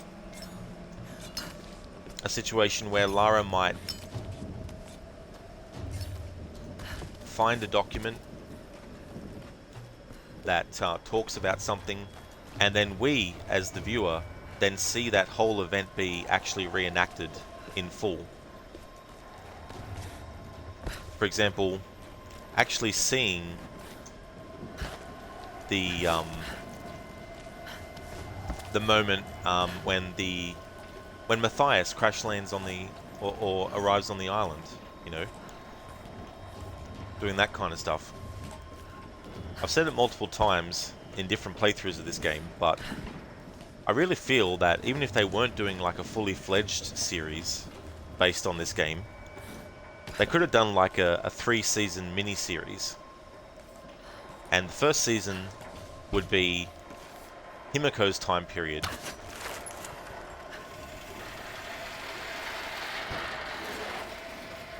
And then the second season would be World War II era. And then the third and final one would be when Matthias arrives on the island in the 1980s. And that season would end when Matthias is obviously much older, because by the end of this season that I'm talking about, in this series of this that wasn't actually made, in that final episode of that third season, basically Matthias would be much older because time has passed by the time that gets to the end of that season in that episode, and it ends not showing Lara, but actually ending when the ship that Lara's on gets sighted by Matthias's Solari. And that's when that would end, and then that way, that would be like a prequel miniseries to the events depicted in this game when Lara reaches the island.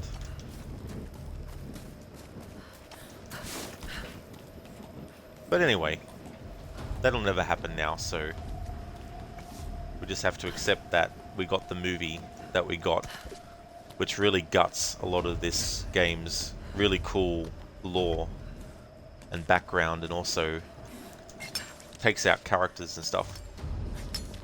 I mean, yeah, could there have been a movie version where they did? Of course.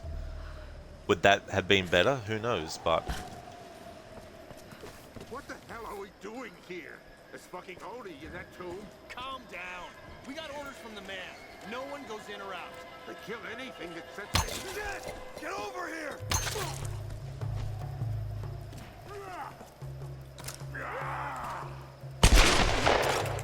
Die!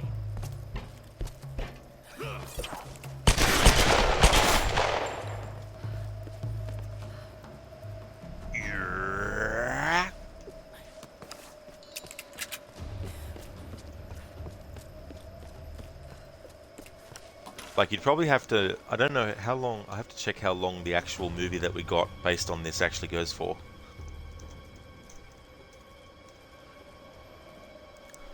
Okay, so the Tomb Raider movie in 2018 that's based on this game was actually 1 hour and 40 minutes in runtime. I reckon probably not a 3-hour movie, because I don't know if any fans of Tomb Raider would even want to watch a 3-hour Tomb Raider movie. Let alone some people obviously don't like 3-hour movies in general.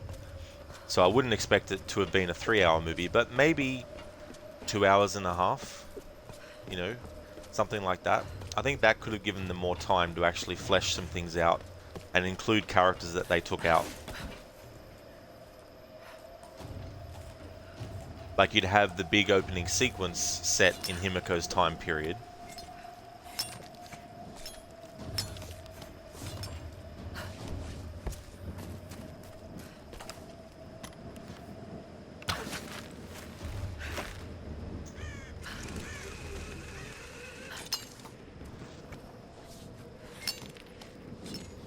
You could then fast forward to present day and then introduce Lara in the story.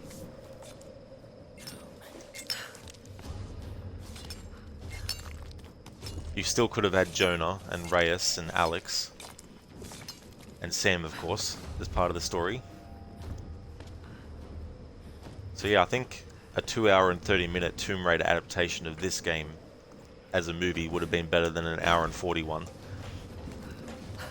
But yeah, the movie that we did get though, if you ignore the fact that it's actually adapting this game's story and just treat it like a Tomb Raider story, it's actually not that bad. Plus there's a lot of elements that are in it that are very much from this. They did a great job at recreating the set piece from this game when Lara is going down the rapids and then she falls into a old warplane, and then she falls from that, and then, you know, there's this whole big sequence where she goes through the trees, and that they did a great job at recreating that in the movie that we got.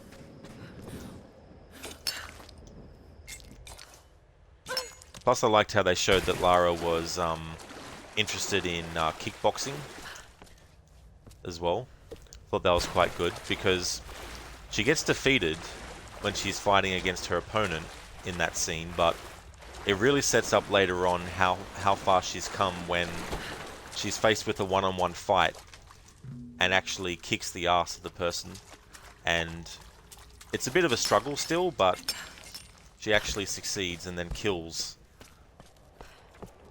the one that was trying to kill her. So I thought that was quite good.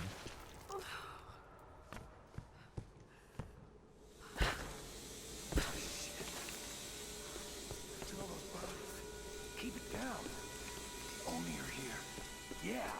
You want him to find us? Just shut up. Keep your eyes open for the girl.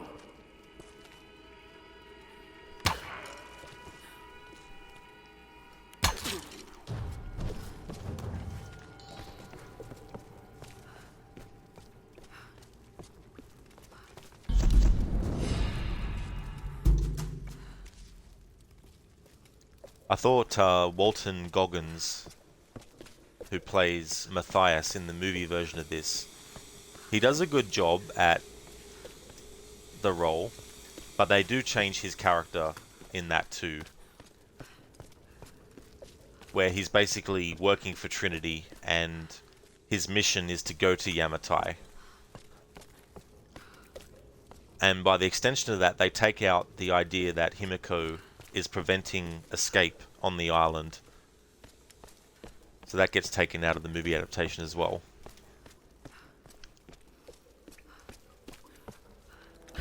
So it becomes the fact that Matthias is only still on the island because he's working for Trinity and they stationed him there.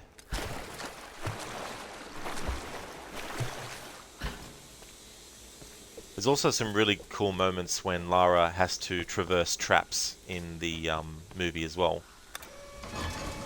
which is another one of those Tomb Raider elements that is in the games that was translated really well to that movie. Must be in the lower levels.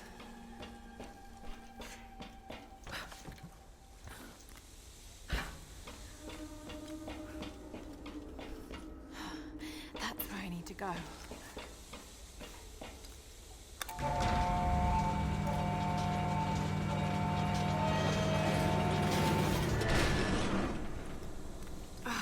The elevator is jammed.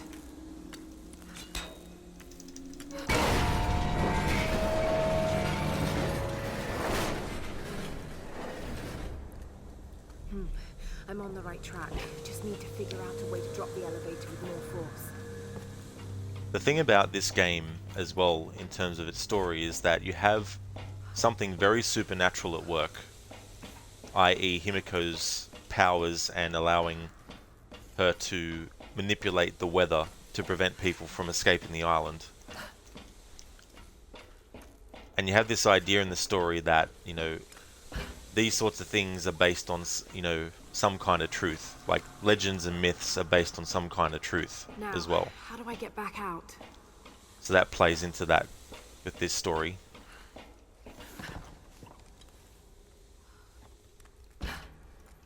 Alright.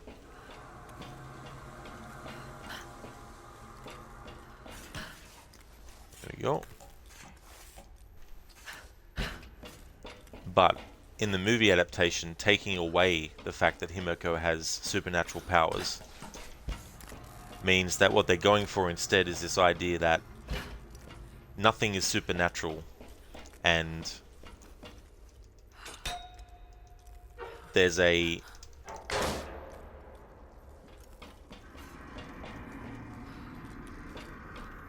how can I put this? Well, essentially I have to spoil what they've changed about Himiko's ultimate aspect in the movie, apart from the fact that she doesn't have any supernatural powers. But what they do instead is they make it that Himiko's body, when her coffin is opened, basically it does something to the atmosphere and creates a chemical reaction that Those other parts loose. acts as a virus, an airborne virus kind of thing. I can't remember though if it's airborne in that or if it's just through touch or breathing it in. I guess that would be airborne, but I think it's just by touch. So if you touch Himiko's body, you'll get infected with a virus and die. So that's what they did with Himiko in the movie adaptation. But the thing about Lara Croft is a lot of the things that she's dealing with are supernatural in nature, which is a core element of the character. So I think taking that out was a mistake in the movie adaptation.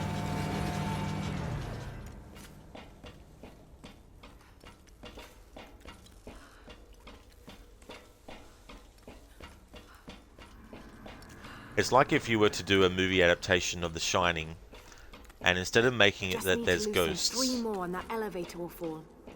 you make it that it's just a drug that Jack Torrance has taken and he's hallucinating. But there's nothing supernatural, you know.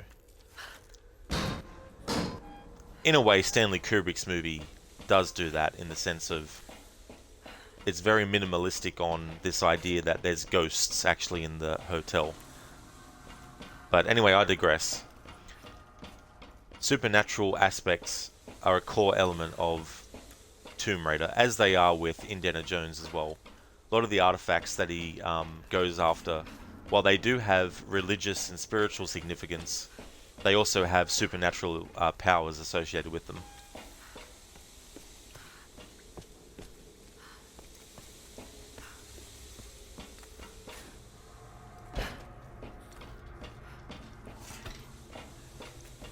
Got to pry those other parts loose.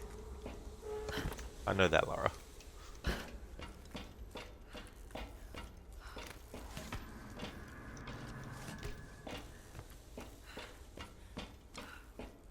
Sorry, sometimes when I go off on a tangent and talk about stuff, my hand's using the controller and my brain is just focused on continuing to make the character move, but I get tunnel vision on what I'm actually supposed to be doing in the game as I'm talking. But yeah, there's a lot of things about the movie adaptation of this game that they took out, which were integral and important aspects.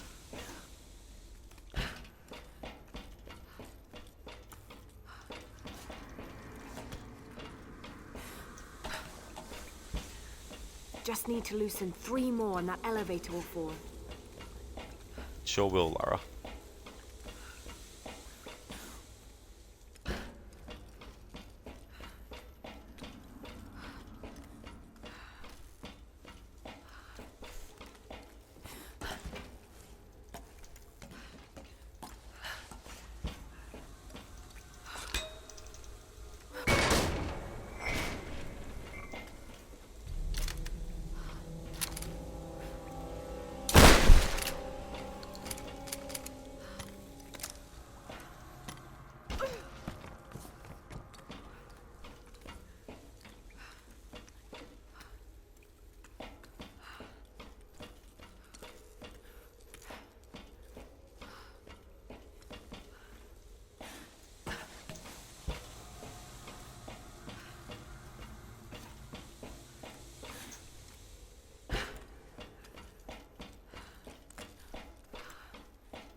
pry those other parts loose. Okay, just one more to go.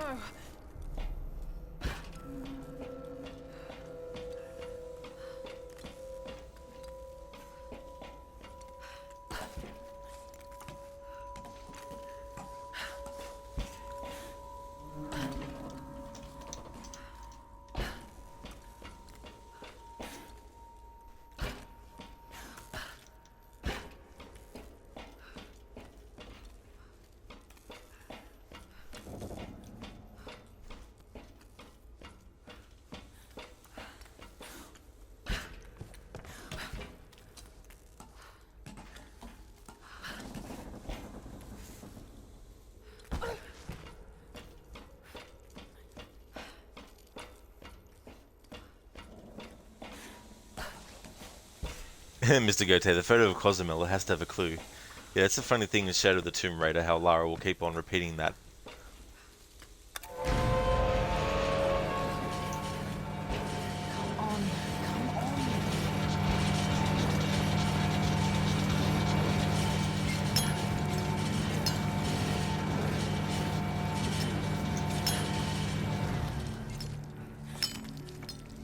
I'm all full up.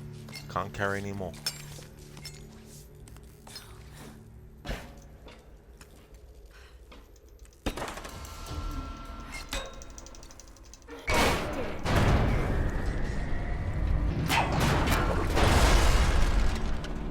Holy smoke! Crash landing. I think that did the trick.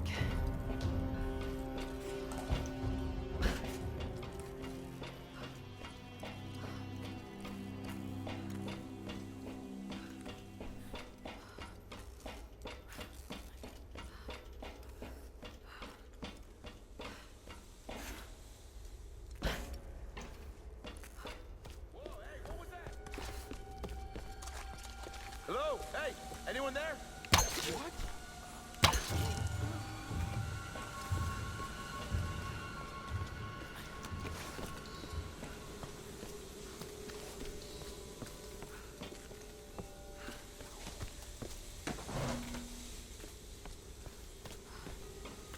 Let's go. I think that did the trick. I can't use that here. No, no, no, no, no, no, no, no, no. No.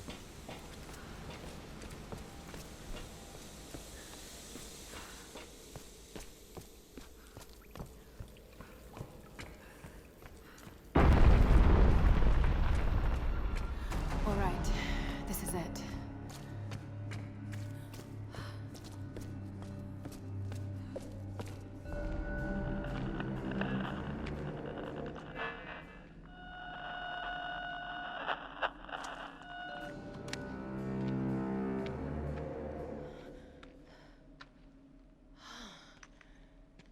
These figures, warriors, they're in Himiko's tomb. They protected her. And is this you? Were you some kind of general?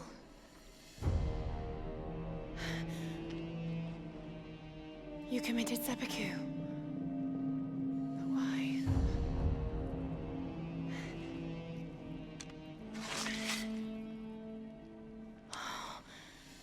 It's beautiful. It's still sharp.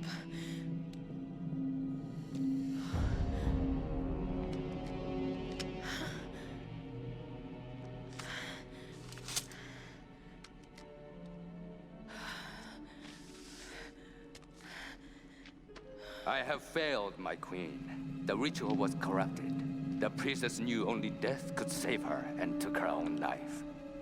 Now the first and last queen lives a half-life, a soul in a decaying body.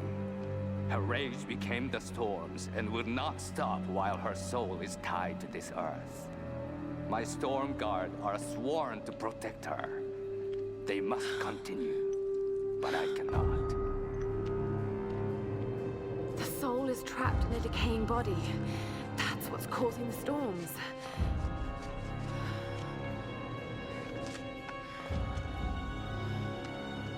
To stop the storms, we need to destroy the body in the ritual chamber. How the hell am I going to convince the others?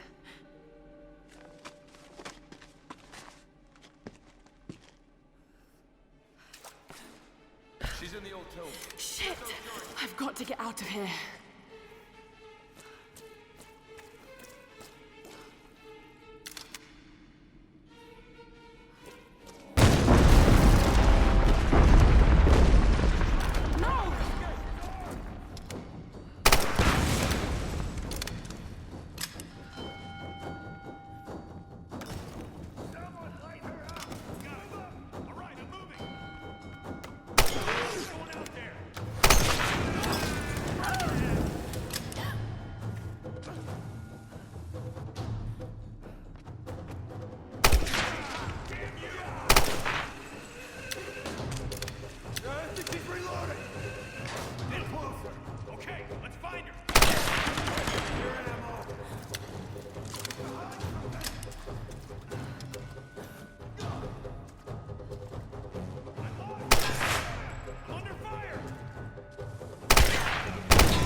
There we go.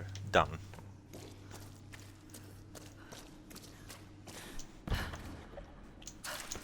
Mr. Gote, can you imagine if your PC crashed playing Tomb Raider, and the last thing she said was no, and your PC blue screened with her doing that? Now that would be very annoying for that to happen, but it would also be very funny if that was what was being said when it happened.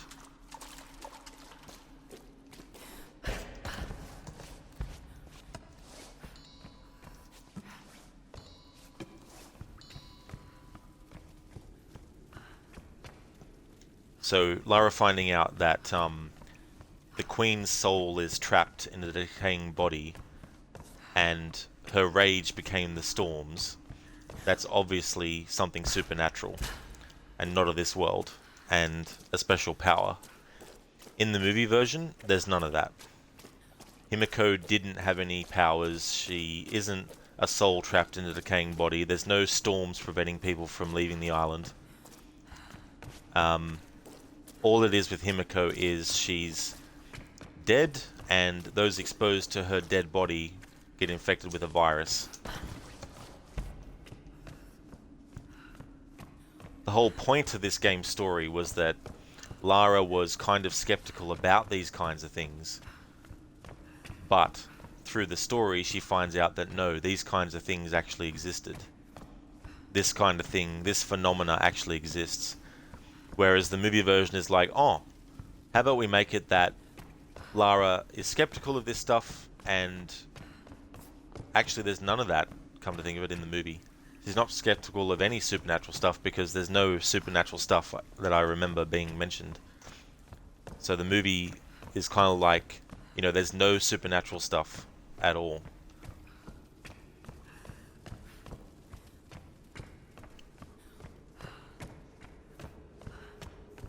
It's like they were skimming through the script for this game and they're like, oh, decaying body, huh? Okay, let's make it that the body of Himiko has a virus on it.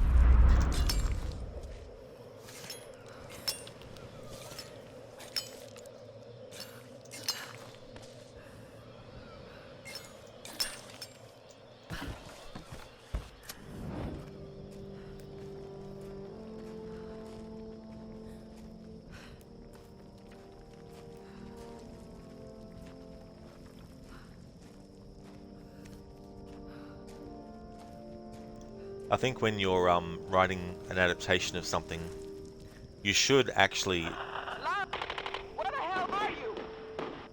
Oh no, what's happening? We're under attack! We need help! Damn it! No! I've got to get back there. You should not just...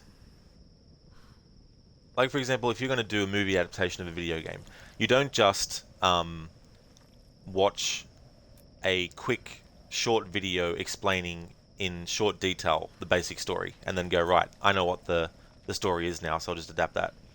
But I think it's important to actually analyze the story as well, you know, because research should be part of adapting. You shouldn't just go, oh well, I'll just do very basic research. What's the gist of the story? Okay, you've got an island, there's a dead body on it, of a queen. Okay, we got to get the character to the island. Alright, do this.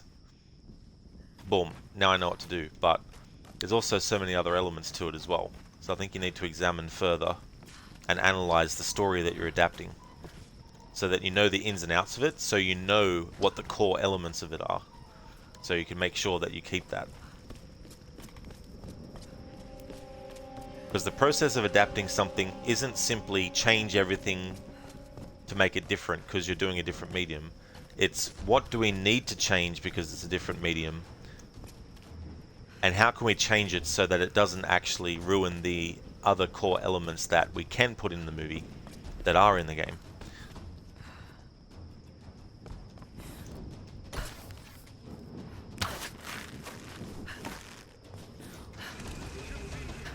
Oh shit. Fucking choice we have. Watch out! On the pier! Need backup! Oh, shit! Fire! Fire! You can basically just not worry about those enemies, because once you get over here, a cutscene kicks off anyway.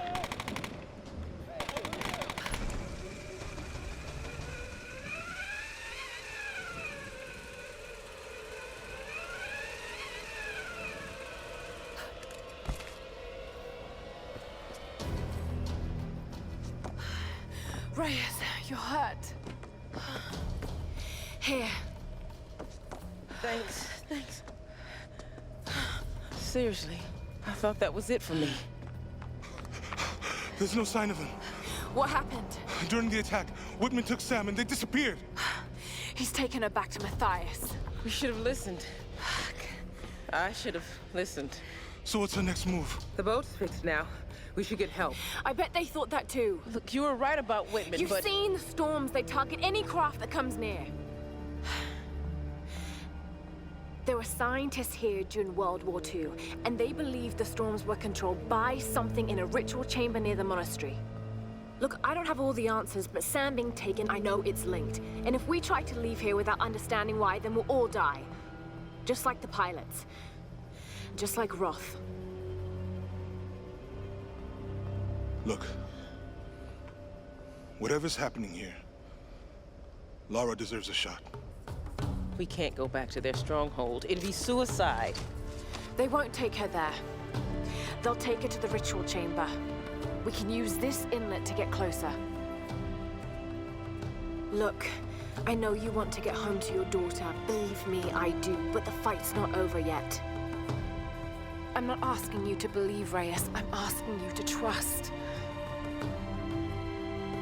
Okay. Let's get this thing in the water.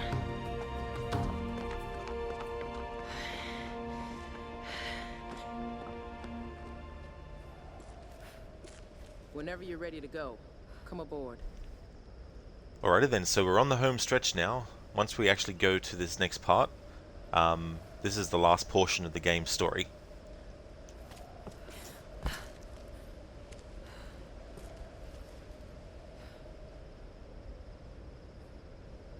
Lara, what do you expect to find in there?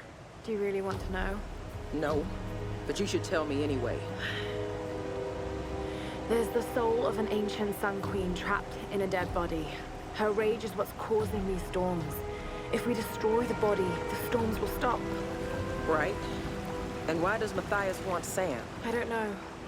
And that's what's scaring me the most. Look, I know this is a crazy plan. Yeah, it is. But right now, crazy is all we got. So let's do this.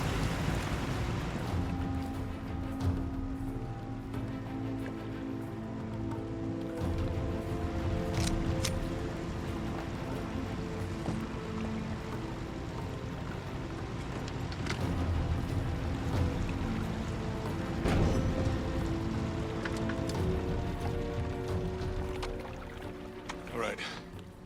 Let's go. No. I'll need you and Reyes to guard the main entrance while I go in after Sam. You're going in there alone? More people means more danger of being spotted. I need you here taking out as many of those bastards as you can. It won't just be the Solari either. There'll be others. Samurai, the Queen's Storm Guard. Look, anything that's not me or Sam, shoot it. My little bird. This isn't goodbye. I'm not gonna say goodbye. We got your back, Lara.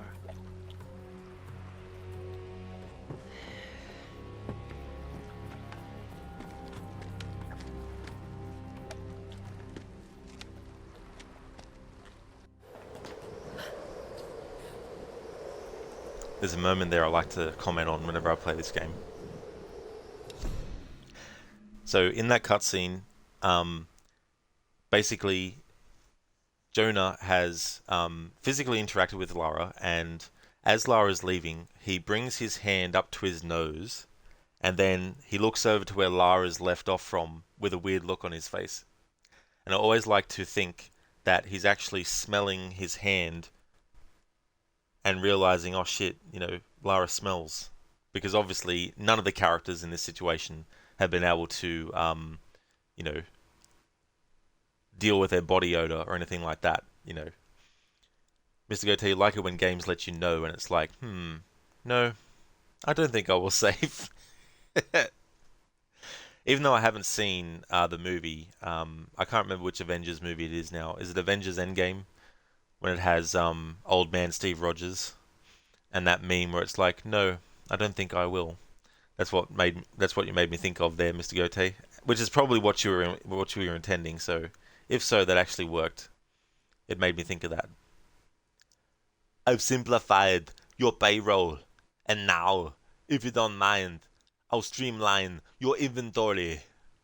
Hey there, Harbinger. Welcome to the stream. Thank you so much for redeeming that as well. That's such a great quote.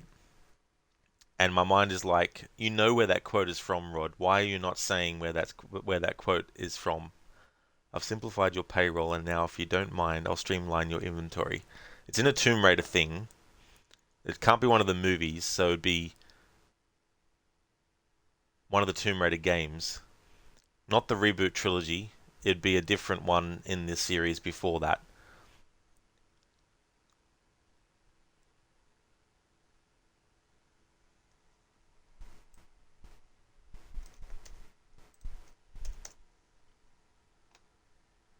Yep. Okay, I had to look it up, but yeah, Tomb Raider Legend. I was forgetting which Tomb Raider game out of the 14 or so that exist, which one it was.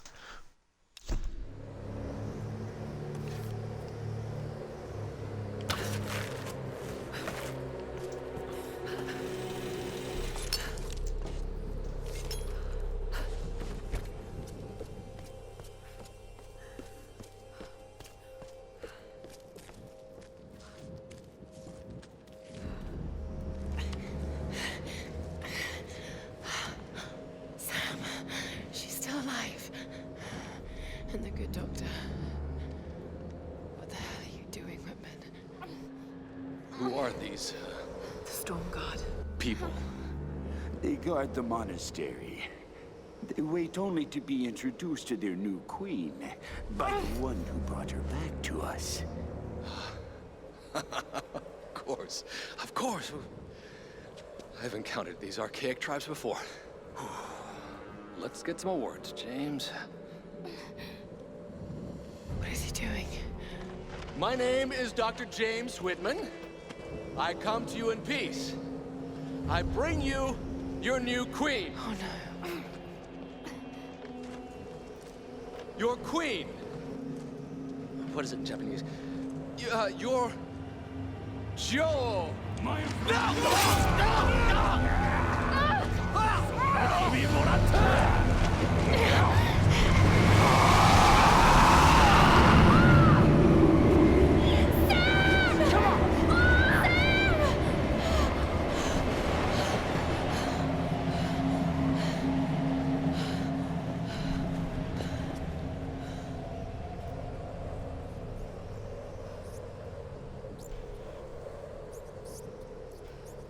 Harmon, you don't remember which one. You haven't played the old series in like 10 years. You just search for Lara quotes.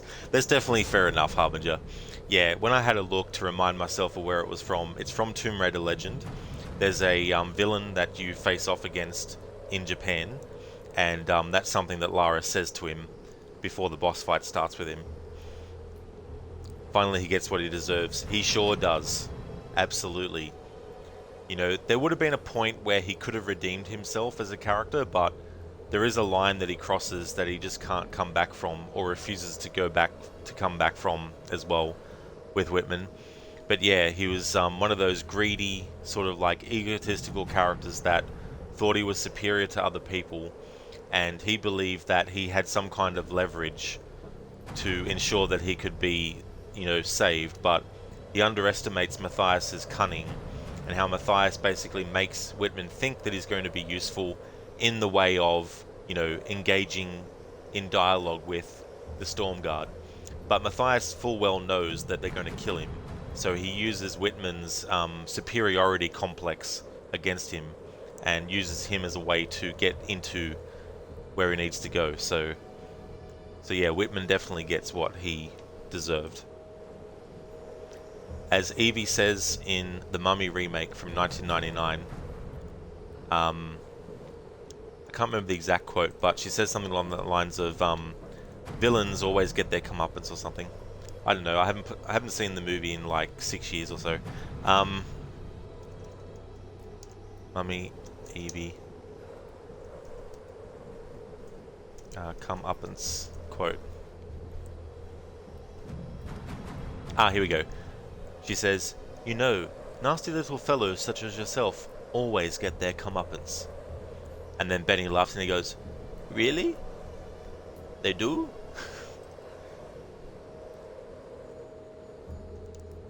Another quote from the Mummy that I like is when the Mummy Imhotep has used his power to create the big massive sandstorm and forms a face in it of himself and engulfs everyone. And Benny's like, "I love the whole sand wall trick, it was beautiful. Bastards." Walkerman, hey Rod, I see it's Tomb Raider Day. Absolutely, Walkerman, it is, yeah. How's your day going? I hope things are going good. We're getting closer to finishing the story, and then that'll be this playthrough done. And then coming up next, I'll be doing a playthrough of Rise of the Tomb Raider. But I'm going to be doing the game on one of the highest difficulties called Survivor. But on top of that, I'm actually adding some extra challenge requirements to that difficulty on top as well. So that'll be coming up once I finish this game. But things are going well.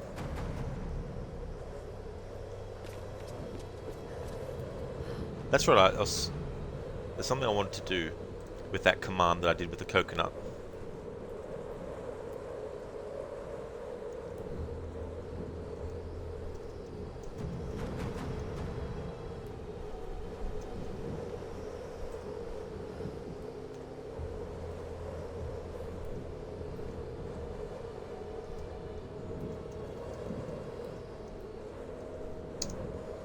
Going to update the command and see if it's going to actually work. See if I've got it right.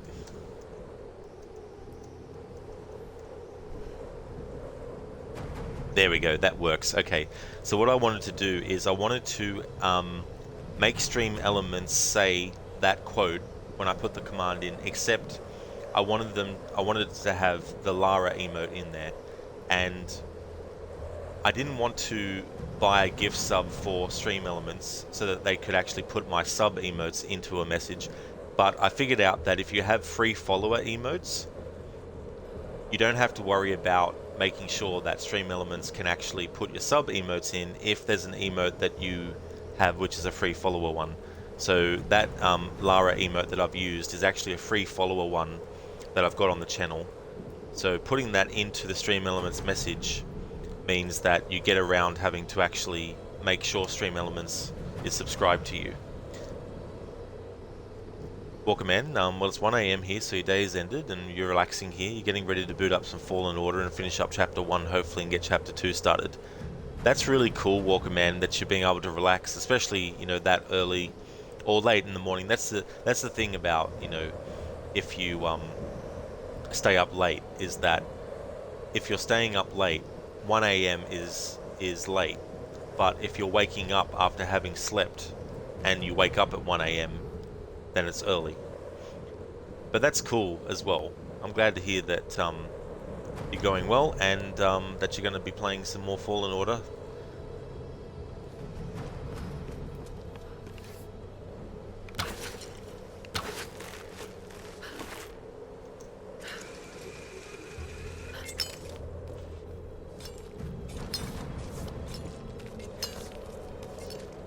Welcome in, you're waking up in this case, are you? I see, dude, yeah. So it's early for you.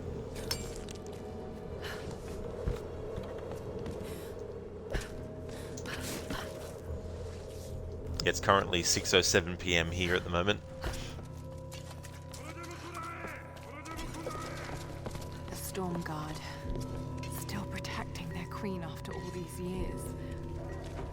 I love the atmosphere of this part, especially with the gong, well not the gong, but the bell being hit, and the music, and just the whole vibe. And the Storm Guard I really like. Out of the reboot trilogy, the Storm Guard is still my favourite enemy type for Lara to face.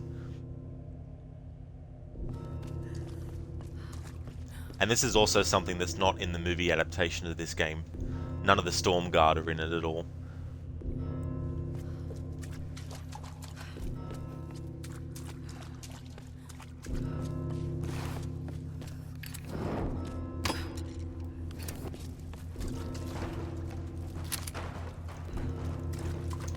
Your sleep schedule is so off, but you're just going with it. Yeah, that's the thing sometimes, you know, if you can sort of like just go with the flow of things like that, it really makes a difference as well.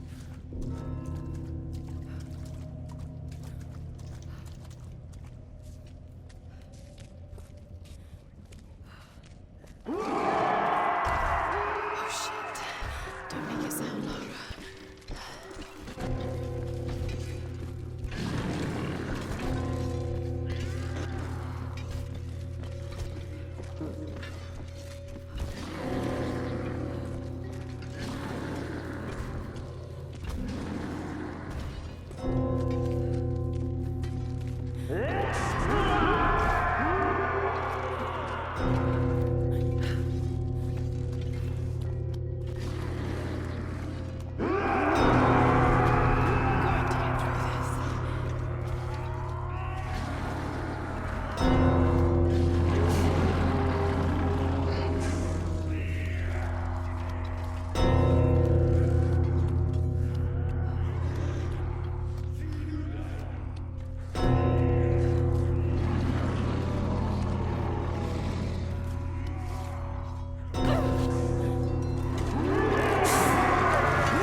You make Lara do some really freaky animations there as she rolls down that.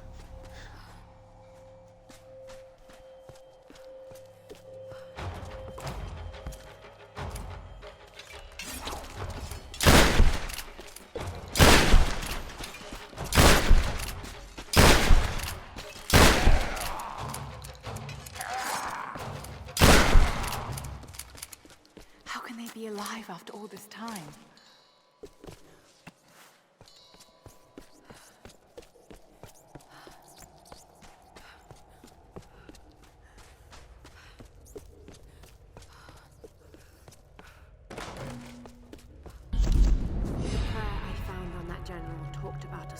In a decaying body being the cause of the storms.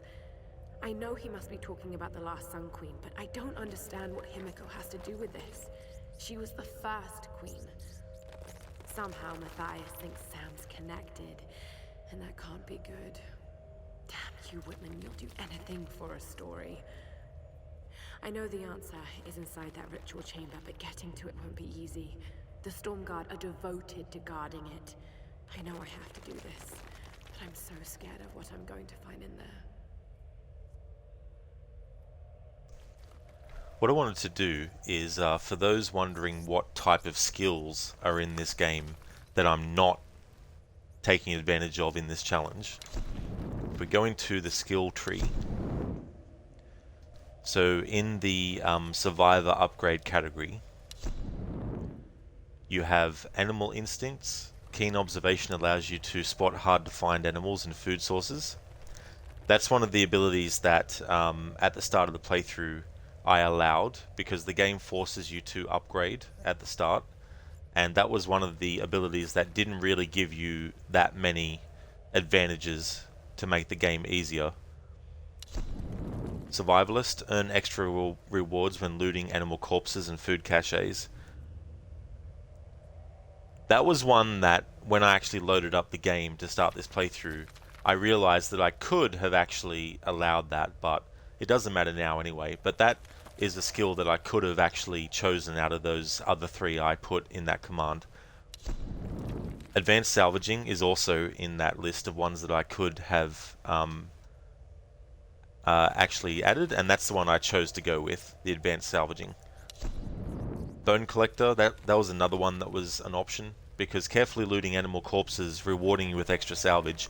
Getting extra salvage doesn't actually matter in this playthrough, because to actually upgrade weapons I need to use salvage, and because I can't even upgrade weapons, i.e. there's no use for salvage.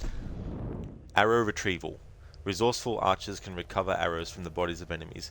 Now this one, it might seem like, what's the big deal in actually having that? But in a way, having the ability to get your arrows back gives you a bit of a slight advantage in gameplay. So I decided to exclude that.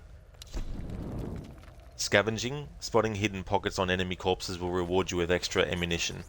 So that was one of those things where, even if I wanted to allow this skill, you have to actually get 6 skills to unlock the tier 2, which is what this is part of. So I would have had to actually unlock these other things. Climber's Agility. Increase your climbing skills to traverse the environment with more speed and resist falling damage. Now, does this actually make you able to get through the game more easily? Maybe not, but it was something that I felt gave you an advantage, especially being able to resist falling damage. Orienteering. Use your keen perception to find hidden rewards in the environment. Again, this is something that wouldn't really give me an advantage in gameplay, but it's a tier 2 skill, so I would have had to unlock other abilities that I don't allow in this playthrough to actually get to it. And same with cartography as well. All tomb entrances and map locations will be revealed on your map. That wouldn't have given me an advantage, but it is tier 3, and I would have had to unlock all the other skills to be able to get it. So that's all the skills in the Survivor category. If we go to the Hunter category, Steady Shot. A focused mind allows you more time to aim deadly shots with your bow. So that to me means giving you an advantage. So that was a skill that I couldn't get. Ammo capacity. Efficient use of bags and pockets allows you to carry more ammunition. More ammunition means being able to last longer in combat, and I felt that was more of a disadvantage. That was more of an advantage, sorry. Heavy lifter. Your increased strength allows you to carry the maximum amount of ammunition. Again, same reasoning as to why I wouldn't allow this in this playthrough. Accomplished killer. Eliminate your enemies with finesse to earn greater rewards. This doesn't really give you advantages in the sense of like making you stronger, but if you actually get more XP, you're only doing it so you can actually get skills. So that was another reason why this skill was actually included as something I couldn't get in this challenge. Bow expert. Stab enemies at close range with your arrows for extra rewards. Also unlocks headshot reticle.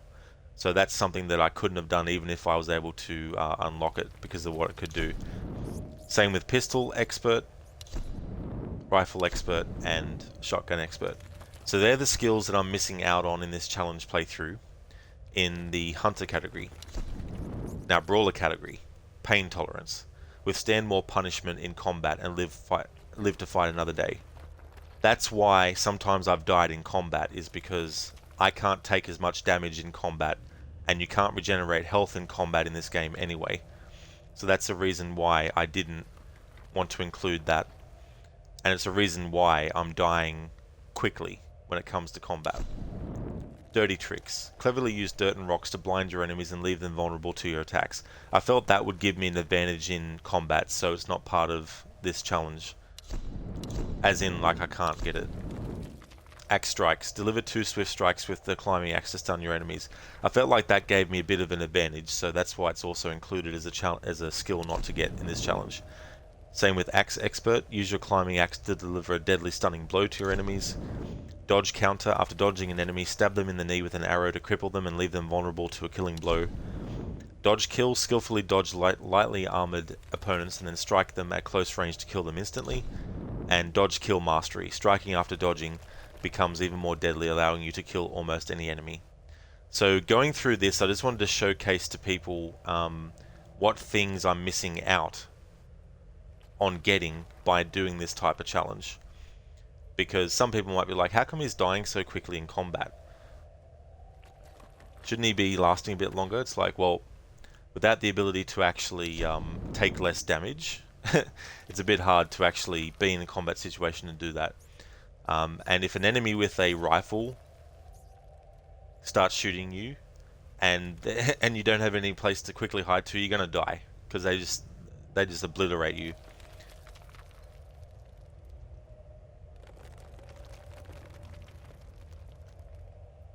Obtund Limbic Cortex. Thank you so much for the follow.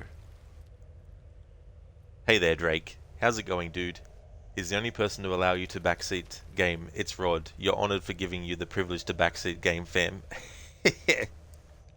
For those who don't get the in-joke between me and Drake, in seriousness, I don't actually accept backseating, but Drake and I have this tongue-in-cheek sort of like in-joke where he'll be like, oh yeah, you know, I love backseating you, Rod. And it's something that, you know, you let me do. But if he really did backseat, I definitely would, you know, not like that. Just as a FYI for people who might be like, oh, maybe I can become one day someone that can backseat Rod. Drake's not being serious. But how's things going, Drake? I hope things are going well.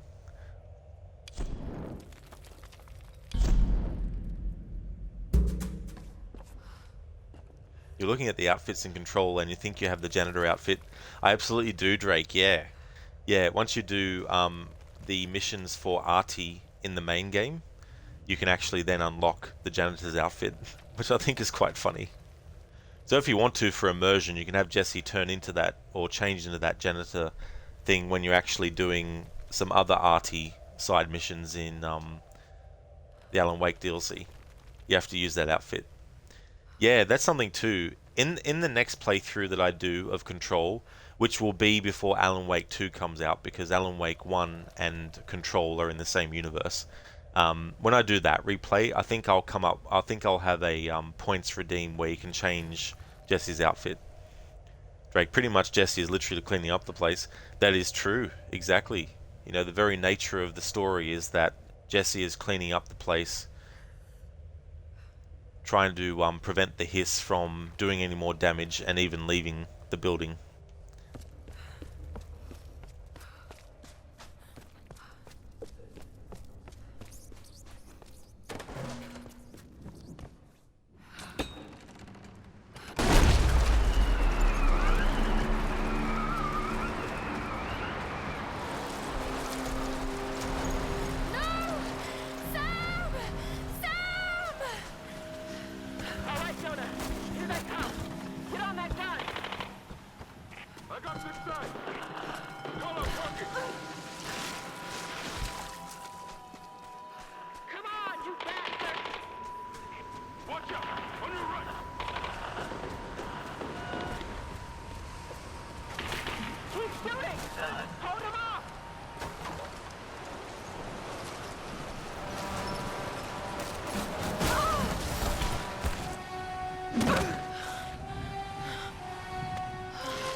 bullshit.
Alright, now that I got past that part, and we're actually in an area where there's no loud sound effects happening with wind and everything, now I can catch up on chat.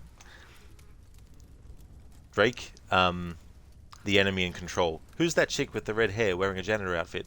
Ally, oh, that's the director of the organization. Enemy, why is she in a janitor outfit? Ally, she's cleaning up loose ends. Literally.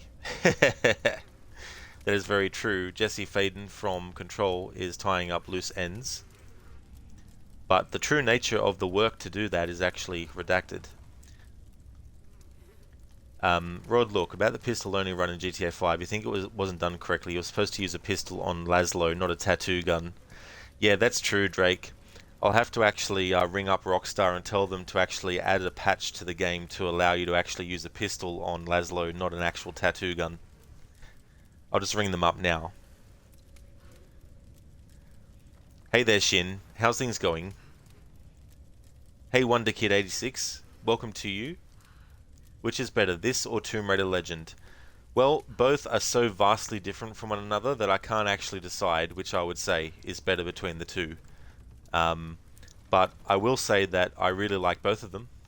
That doesn't really answer the question, but I don't really know what I could say is the best one out of the two. It'd be like asking me which is the better game, Tetris or Red Dead Redemption 2. Well, I guess I could say Red Dead Redemption 2 in that case. Let's use another example. If you ask me what's the best game between Red Dead Redemption 2 and what's another big game that I really like? Red Dead Redemption 2 and what's another one I can use as an example?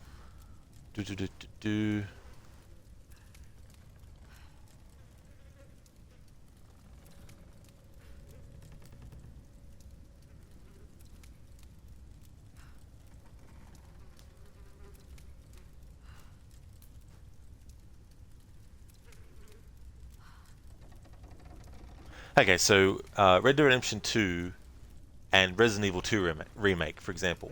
Which do I think is better? Well, both are so very different. You know, Resident Evil 2 remake is a survival horror game, whereas Red Dead Redemption 2 isn't. It's an open world, you know, game set in the Wild West with the ability to, you know, choose certain options in situations. Do you take this person's money or do you just give it back to them, kind of thing. So I can't really decide between those two games, for example, which one is best. So sometimes there's games where they're so different from one another that it makes it hard for me to actually say which one is better.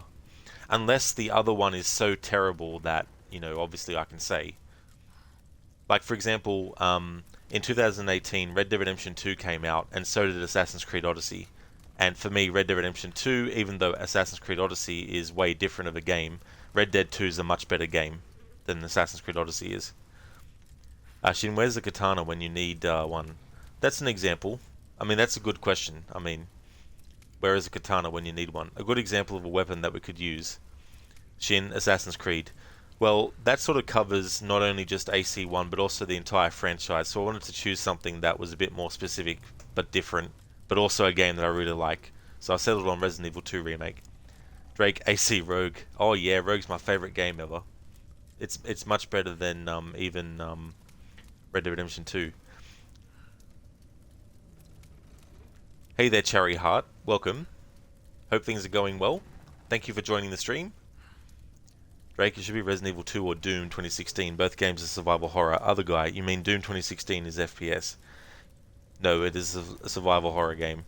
Well, I mean, yeah, I guess because you don't have situations in Doom where you're limited resources and you have an inventory to take care of and you have to make sure that there's key items you can fit into your inventory. If you can't, you have to do something to, you know, either use a health item, even if you don't need to use it, but you need to make space. You know, there's nothing like that in Doom, I guess.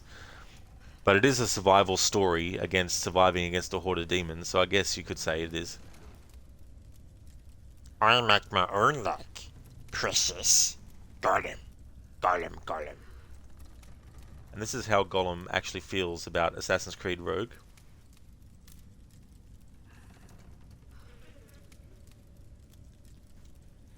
Drake, except in which you are playing as the horror itself. Ah, I see what you mean, yeah. Yeah, the demons fear you. The Doomslayer. Cherry, you're good. You're at work right now, are you? Well, I'm glad to hear that you're going good, and I hope that work is going well also. Shin, you don't need luck. You have ammo. Yeah.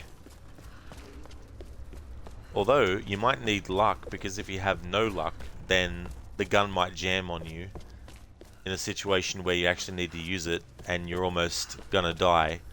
And since you can't use it, because the gun's jammed, because you didn't need any luck, if you wanted to put it that way.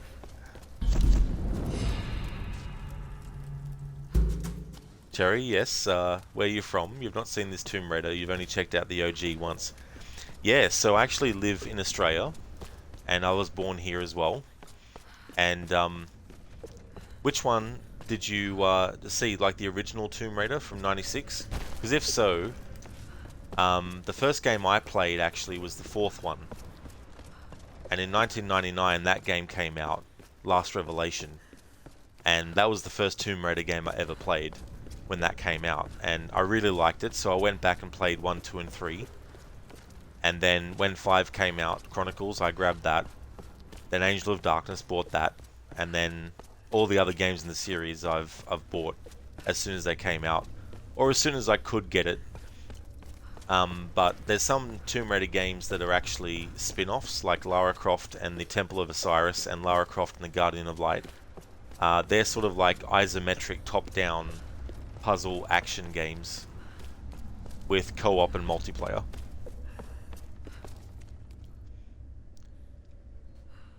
Drake, I don't need luck and ammo, you have family. Yeah, Vin Diesel doesn't need anything but family. Family trumps everything for Vin Diesel. I was going to say Din Diesel. Achari, you're from Norway, but you live in Spain. Oh, that's interesting, actually. So, have you been living there in Spain long? And how was it when you first moved there as well? To get used to it. Shin, if it wasn't bad luck, you would have no luck at all.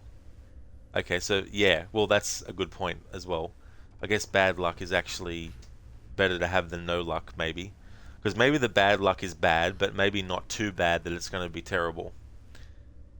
Yeah, Cherry, yeah, Tomb Raider Revelations.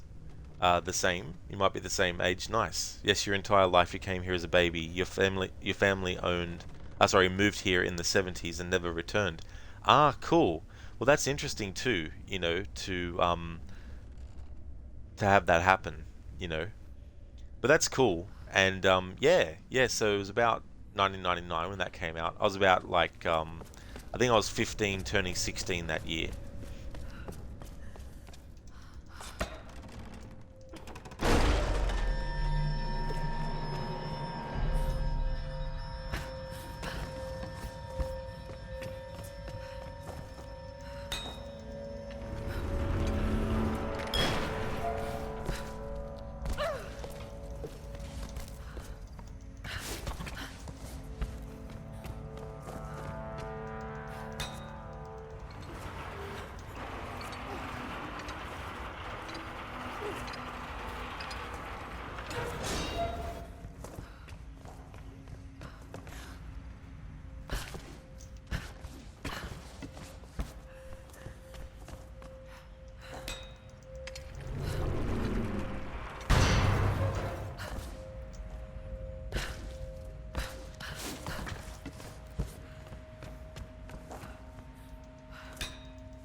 Won't work. Must be another way through that wall. There is, Lara. I just forgot. The last time I did this, I didn't have this problem. Wrong side. That's the funny thing that happens to me with games. One time I'll play a game and then get through something like this without making a mistake, and then the next playthrough, I make a mistake.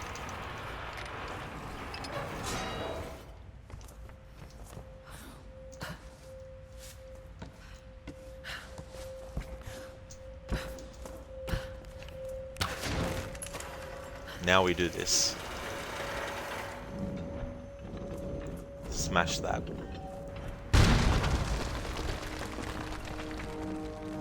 And then to actually get through there, we need to lower it again. Need to get up there somehow.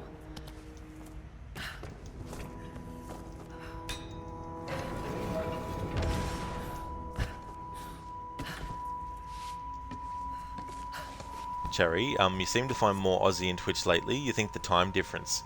Absolutely, yeah. Like when I stream, it's generally anywhere from midday my time onwards. Depending on what I'm doing, I might have to do a late stream for my time. But yeah, time zones definitely change things up a bit too. And the thing about it that can be cool is people I can make this jump. can sometimes catch a stream of mine before they go to bed, and then when they wake up, I'm still streaming, you know. The Sun Queens. The fire ritual where the queen chooses her successor. Chosen priestess enters the monastery. And she's given your power and becomes the new queen. Wait a minute. Many have given up their souls willingly for this gift. Now the first and last queen lives a half-life, a soul in a decaying body. Vessels. It's not transferring power. It's transferring a soul. All these queens, they're all you. Himiko. First and last. Oh God. And now you want Sam. Well, you're not getting her. Sam, a vessel for the Queen's soul. I've got to stop this madness.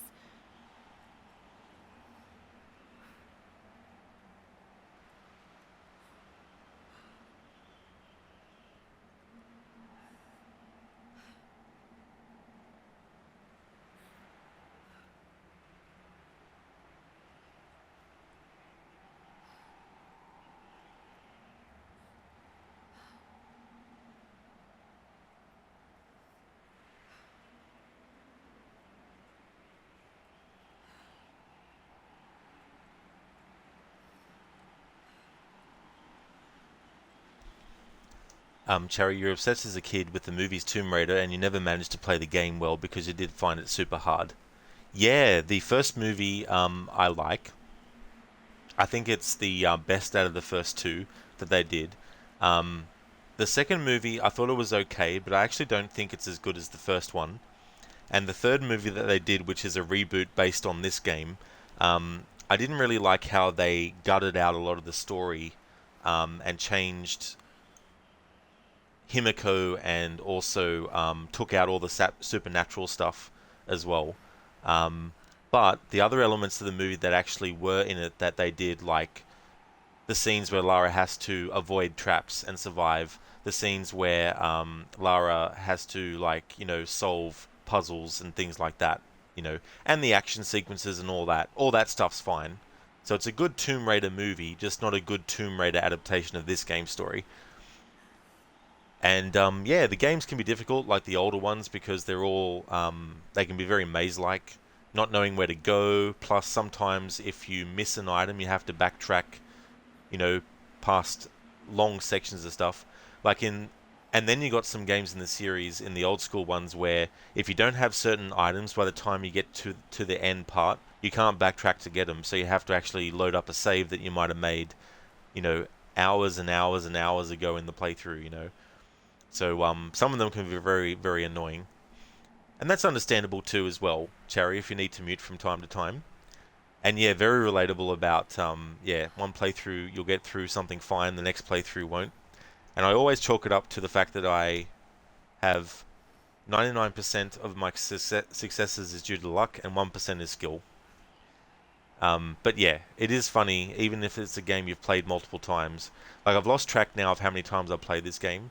But there will be times where I will slightly forget to do something, and sometimes in games I'll jump ahead and do the thing that I know I need to do, but the game hasn't yet allowed me to do it because it wants me to do something first, which I already know that's not what you do, but the game is programmed that you have to do it. You know what I mean? It's kind of like games where even if you know what the password is to enter an area, the game wants you to find the password first in the game before it lets you actually put the password in and have it work. Shin, Rod is a meanie because he is in the future. He won't tell you the winning lotto numbers. Madness. You know, Shin, I can definitely tell you what the lotto numbers are now. Okay, so here's the numbers. I'll just type them in chat for you. There we go. So if you just put those numbers into your lotto, you'll win them. But don't tell anyone else, Shin, because I wanted to make sure that only you knew what the numbers were. Very cool area. It really is. The whole island in this game is so good. And I should actually do a playthrough one time where I actually slow down and examine things and that kind of stuff. Really kind of like explore the locations, because there are times when there's no enemies and you can just basically take your time and all that type of stuff. Shin, madness. This is Sparta. It's funny you say that, Shin, because in the second Tomb Raider movie, Gerard Butler is actually in it. Cherry, yes, the first one is fantastic. It is, yeah. You know, like I have a soft spot for it. When it came out, I was just at that right age to be obsessed with it, and I actually saw it multiple times at the movies. Like 7 times in total I went to see it. I even went directly from school one afternoon, didn't go home to get change or leave my bag at home. I just literally went from school with my bag in my school uniform to the cinema so I could watch it again. I think there was also one time where on the very same day that I had already seen it, I went to see it at the nighttime showing.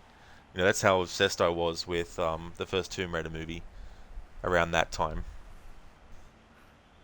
And I think I was partly obsessed with Angelina Jolie as well, because I hadn't really seen her in much stuff before that movie.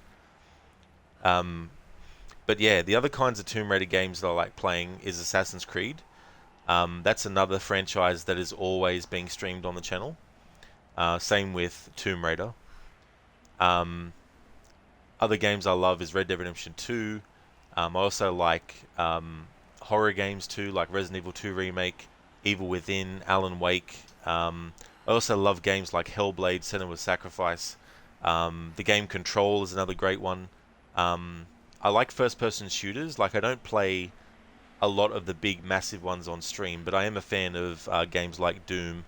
I haven't played all the Call of Duties, but I did like the original Modern Warfare trilogy, so I played those and enjoyed that. Silent Hill, I also like playing those.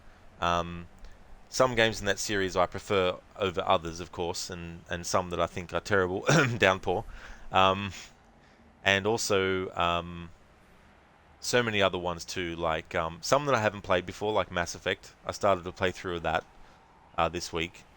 But yeah, different variety of different things. Although, having said that, I'm not a fan of like real-time strategy games, so I don't stream things like StarCraft and World of Warcraft and that kind of stuff. I'm not a fan of looter shooters necessarily, but I haven't played Borderlands yet, so I don't know yet if that's not the type of game I would like. But games like Fortnite and PUBG and Predator Hunting Grounds and Dead by Daylight, I'm not really a fan of that style of game. So I don't stream those. I don't mind puzzle games, but I don't really stream many of those. But yeah, different variety of different stuff as well.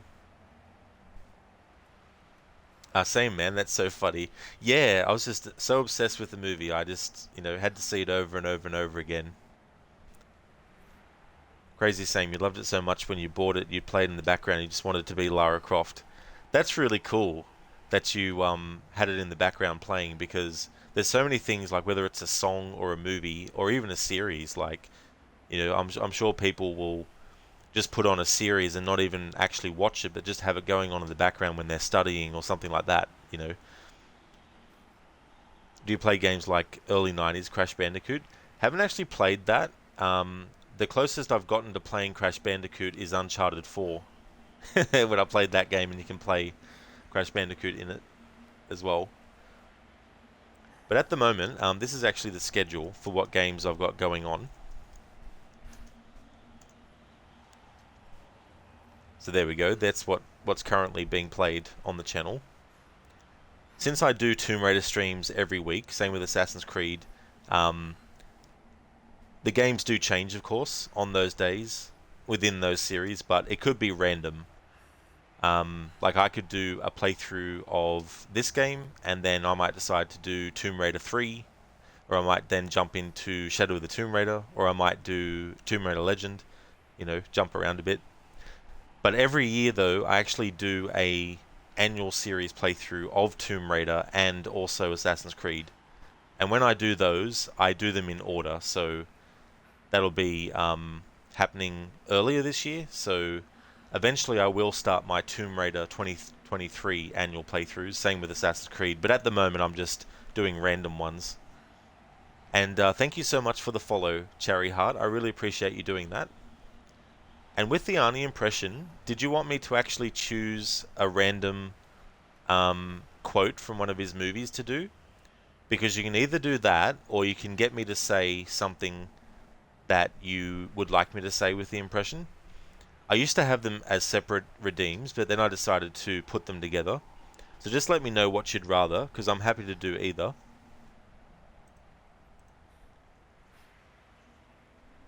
Cherry, I see. Thanks for the list. That's no worries at all. Assassin's Creed only played a bit, but you gave it to your cousin and he finished the game for you. Okay.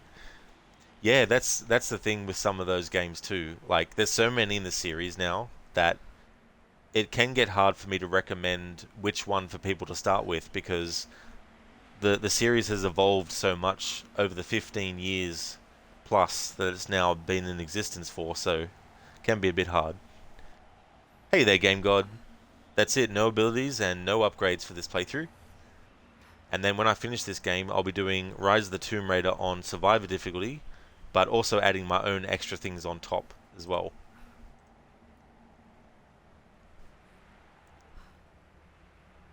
Crazy Heart, be right back. That's absolutely no worries at all. Hey there, Lizzie, good evening to you. I hope things are going well. Drake, this is for you, chat. Cherry, you'll tune in as much as you can. Well, that's definitely no worries at all. As I like to say to people, if it's been a short time or a long time since you were last in a stream, it definitely doesn't change how I'll treat you, that's for sure. I'm definitely not one of these people that's like, right, this person hasn't been in for a week, therefore the next time they come in I'll ignore them or something, you know what I mean? I'm not I'm not like that. So, you know, whenever you can tune in is great. Whenever you can't tune in, that's definitely understandable and fine. But yeah, Cherry, get back to me about what you'd like me to do for the Arnie impression. Whether you want me to do a random quote from one of his movies, and then, you know, when you have, I'll be able to do it for you.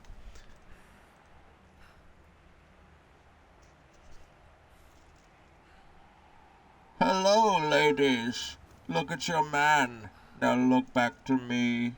Now back at your man. Now back to me. Sadly, he isn't me. But if he stopped using lady-scented body wash and switched to Old Spice, he could smell like he's me. Thanks for redeeming that, Drake. The Bane impression.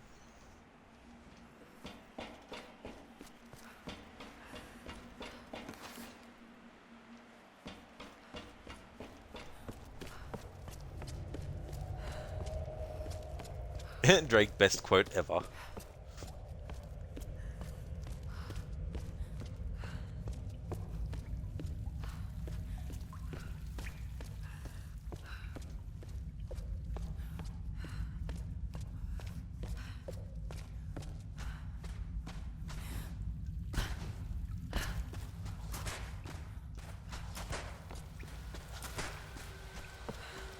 Okay, we've reached the point of no return.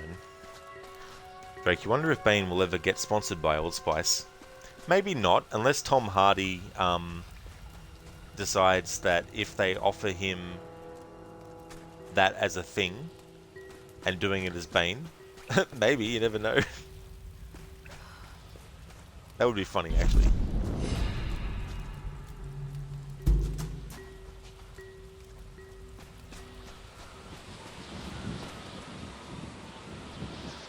Cherry, you stream yourself, no promo, but you play retro games and you love Tomb Raider, so you're searching for a good streamer who plays those games because you just like the game so much, but for watching, but you never got the courage to play the game. But either way, Retro Tomb Raider is your favorite. Oh, that's absolutely no worries at all, Cherry. You know, I don't mind it when people mention that they're a streamer. The only time I don't like it when someone mentions that they're a streamer is when they just pop into chat and say, "Hey, I'm a streamer too. I'm currently streaming this game right now. Come on over and see me play it. See ya." I'd have a problem if it was that, but that rarely happens actually, come to think of it. Cherry, exactly. You don't care if people do the same. Yeah, you know. Because some people just like to, you know, self-advertise and then leave, you know. But thank you so much for joining the stream and also following too, because it's always good when you're searching for a specific thing on Twitch and you find a stream and a streamer that you actually want to check out their stream of. So thank you so much, Drake. Hey, you're not a streamer, go check out Rod's channel, he's cool. Thank you, Drake. I appreciate the kind words. Cherry, you also want to help out too and get a mini community with whatever people are interested in you'd like to raid. No problem, you're enjoying it already. Yeah, and I think the best thing to do that is to network as well. Because, you know, and spend time in other people's streams and, you know, becoming part of their community as well and that too. And you know, it's definitely a good way to go about it.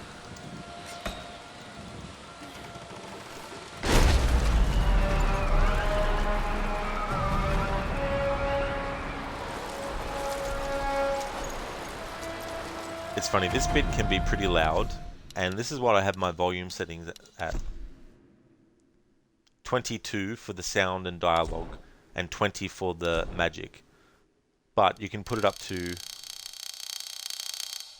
100. Now I'm not going to go out of this menu at 100, but as loud as it was at 22, it'd be even louder at 100.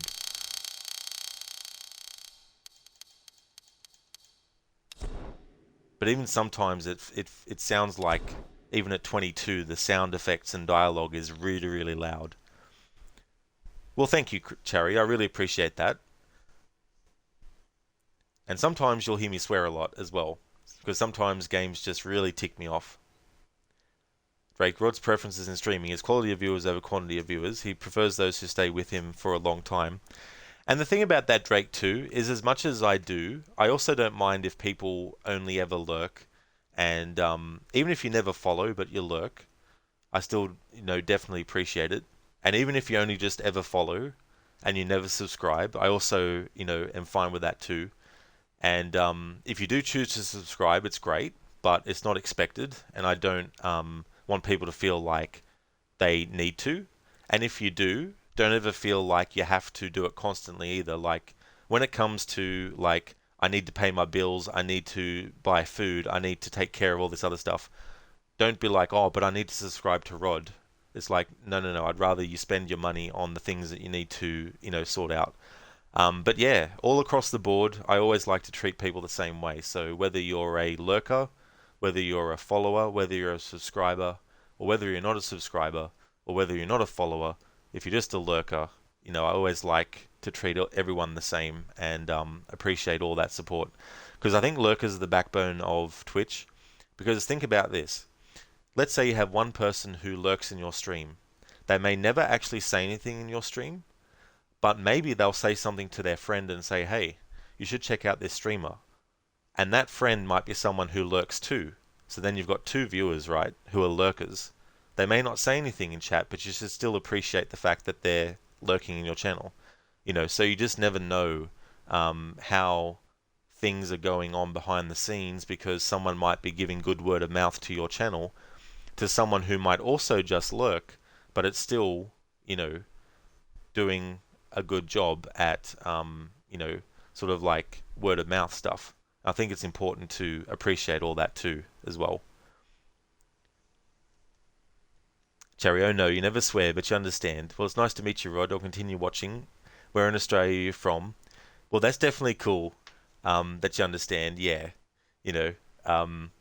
So sometimes a game will piss me off to the point where I'll go silent. Like normally I put my mic on mute when I want to eat something. I don't want to hear, I don't want people to hear munching noises on stream. Same if I'm drinking. If I need to burp or something like that, I obviously want to have the mic off. I don't know, I just feel personally weird making noises like that on stream. I'd rather people not have to worry about that, like worry hearing about that. But sometimes I'll put my mic on mute because I'm concentrating in the game and, I might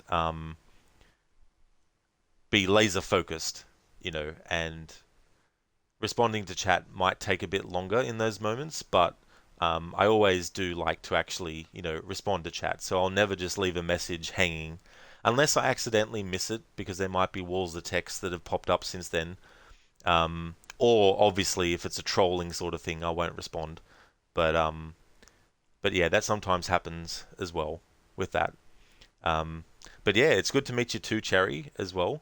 And just for internet safety purposes, I don't like to say where in Australia because even though it's not as large of a country as, say, America, I just don't want to put that sort of information out there because, people with nefarious goals could, use triangulation and, all that type of stuff and things like that. So I really believe in that kind of thing. So yeah. Drake, remember, Rod, if the neighbors aren't complaining, it's not loud enough. Well, that's the thing, Drake, with playing games with headset on as well. Hey there, Code. I hope things are going well. Ripping like a sailor full on air. That's the pirate way, Code. Welcome on in. I hope things are going well. Cheers, Cherry. I appreciate that. Oh, good. So I put it back to 22. I was thinking I might have put it back to 30 or something in the sound effects. Because this part can get very, very loud with all the sound effects and everything going on.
Lara, watch out. Those bastards are heading your way. We did everything we could to slow them down. Thanks, Reyes. Get to the boat. If I'm not back... We're not leaving without you. We'll be waiting.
Lizzie, that's true, yeah. Rodzilla, when I get mad. Drake, if Lara can survive the supernatural events in her place, she can definitely survive Dead Space. Yeah, could you imagine a mod where in Dead Space you play as Lara? Speaking of Dead Space, I still haven't played that game. But I've been thinking about actually getting into it this year sometime. So we'll just have to wait and see when I can slot it in. Drake, Lara, yes, I'm the hero. I'm the playable character. Exactly. And Matthias, you're the asshole. Cherry, did she lose her guns? Nope. Still kept them. Which is funny considering how, you know, strong the winds were and everything that were blowing. You'd think that she would have lost all of that.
take this moment to catch up on chat. Cherry, you also were very happy you had at least one woman hero that you could play games with. Mostly was dude heroes, so it impacted a lot of women, but early Lara Croft, her body was, yeah, that is true as well, you know. But it's great, though, too, that there was a big, massive interest from female gamers to actually play as Lara as well, and I thought that was really cool. And you know, when I was growing up, when I was in primary school, you know, there weren't that many girls that actually played video games. Like, there were probably some, but if they did, they didn't really, you know, talk about it much. So as I got older, it was great to start to see the change that happened, where there was a lot of, you know, gamers who are actually female, actually playing, you know, games, and not just, you know, characters where you're playing as a female in the in the game, but also, you know, male characters that you play as that, you know, women started to really like playing those games too as well, you know. And yeah, as the years gone on, it's just great that there's, you know, people from all walks of life and all different, you know, variables of being a human, you know, that actually enjoy video games too. Yeah, so a Soul Stealer. Yeah, so I was talking earlier about how the reboot movie takes the whole supernatural thing completely out of the story. And so Himiko in the game is supposed to be a soul trapped in her dead body, right? And she's the one that's controlling the storms with her special powers. But the movie completely takes all that out of it and just makes Himiko a dead body with a virus on it. Drake, this game shows the character development of Lara. At the beginning of the game, she was hesitant to kill humans. Now she does it for survival. Exactly, Drake. Yeah, that's the thing. I was talking earlier about how many people criticize the fact that this version of Lara kills a lot of humans, only is sad about it at the start, and then never is ever again. Even though in Tomb Raider Anniversary, which is a remake of the original Tomb Raider game, Lara has also never killed a human before. When she does, she's sad about it, but in the Legend game, which takes place after the events of Anniversary, she's killing people left, right, and center, not batting an eyelid. So, you know, both versions of the character have been depicted, you know, as actually killing a lot of humans. And even the original Lara Croft has killed a lot of humans, you know, as well. Granted, there's no point in those games where she ever gets sad about it, but definitely it's not just the reboot version of Lara Croft that has killed humans, and that kills a lot of them, and shows emotion about killing them once, but then after that she's fine with killing people. Cherry hard level. Yeah, especially if you don't have any abilities or upgraded weaponry as well. Drake, oh sorry, Harbinger, you just started Shadow of the Tomb Raider, you're killing every animal, even birds for XP. You monster, Harbinger, what are you doing? What is that game turning you into? No, just kidding. Well, that's good that you just started that playthrough, Harbinger, as well. And hey, anything in that game to get XP is definitely good. Achari, from your girl group, you're the only one who played the most from your friends, and everyone came to your home to play games. Oh, that's cool. That's awesome that you had that experience as well, you know. Yeah, Tomb Raider didn't care in the old retro games. That's true, yeah, which was fine. You know, that's the thing. Like, I don't mind that there's no point in the old school games where they even, like, because as I said, like, the remake of the original Tomb Raider has it that she never killed anyone until that point in the story where she does. Whereas in the original game, there's no thing like that at all mentioned. So that's definitely different between the two versions. Some people separate the three different versions. Some people include the second version of Lara with the first in the same kind of like category as classic Lara. But some also just basically separate the three. So you've got the original Lara classic, then you've got the Legend Lara, and then you've got the reboot Lara. But in any case, you know, you got different versions of Tomb Raider to choose from, different variations of the character, and it's good to have that still, you know. If people don't like the newer games, that's cool. If you love the older games, that's cool too, you know. If you don't like the older games, but you like the newer ones, I can definitely understand. I'm sort of in the middle because I like both. I love the old school ones, and I also like the new ones. So sometimes when I look at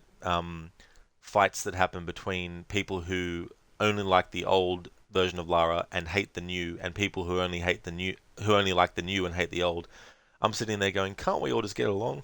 But yeah, that's how I feel about both versions, or all three versions, I should say. I just like them all, you know. And 2Pixel, thank you so much for the follow. Thank you for doing that. Drake in Dead Space, the main character was so scared of his enemies. 2 games later, the enemies fear him because he became so desensitized of the brutality he goes through. Yeah, and that's understandable as like a character progression. Like I know that people who didn't like Dead Space 3 for the fact that it was more actiony prefer the first 2, and that's fine as well. As an outsider looking in, I can definitely understand both sides because in the Evil Dead movies, you have Ash in the first movie, and also arguably in the second. The start of the second movie actually recaps everything that happened in the first one, just changes things so it's different. But in any case, in the third movie, Army of Darkness, which is more of a comedy with some little horror elements in it, the character of Ash is no longer scared of the Deadites, which for those who haven't seen Evil Dead or know anything about it, that's the name that was given to people once they've been possessed by this evil entity in the series. So Ash has gone from being scared of the Deadites, and then in Army of Darkness, he's like, I am fucking sick of these Deadites. I just want to get home. I'm tired. I don't like being in this place, because he gets transported to the 1300s at the start. Well, at the end of Evil Dead 2, he gets transported to the 1300s, and then at the start of Army of Darkness, it carries on from that point. But yeah, he just doesn't give a shit about anyone else. He just wants to get back to his own time period, and he's not afraid of the Deadites anymore. In fact, he's annoyed with them, you know. So I understand if in Dead Space 3, Isaac isn't that worried anymore about, you know, oh my god, I'm having to face against these horrible things, and maybe he's just like, oh yeah, whatever. Next, you know. Cherry, well, you must go, but you'll be lurking. I see you around. Thank you so much for joining, Cherry Heart, and thank you for leaving the lurk as well. I really do appreciate it. Catch you another time, and thanks for watching.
Fuck me dead. Oh dear.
because there's a lot of sound effects and everything going on with the howling of the wind and all that type of stuff.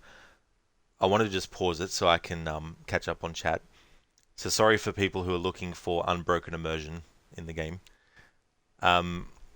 Drake, 2 games later, Isaac is like, Isaac is, oh no, not again, and then 2 games later, I'm tired of this motherfucking dead in this motherfucking space.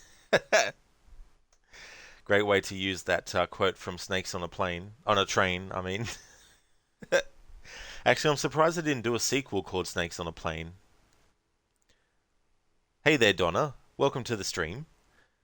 Yeah, good morning to you. And it's evening. Well, yeah, I guess it's evening here.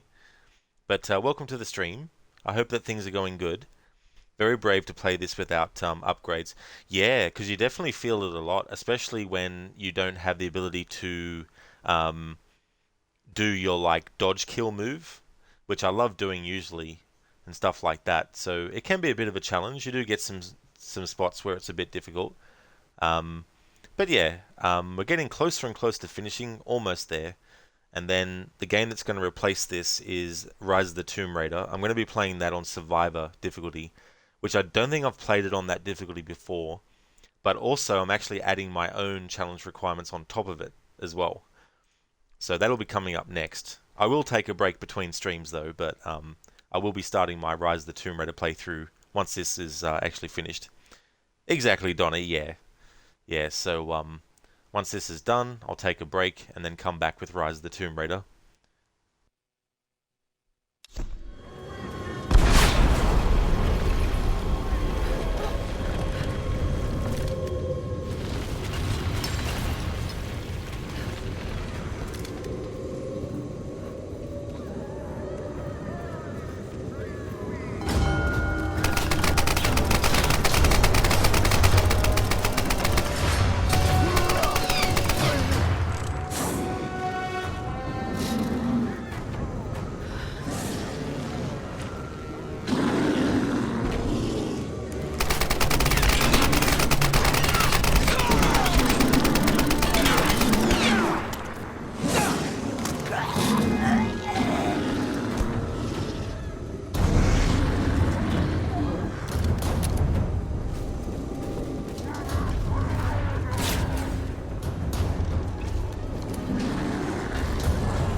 This is where you fall down.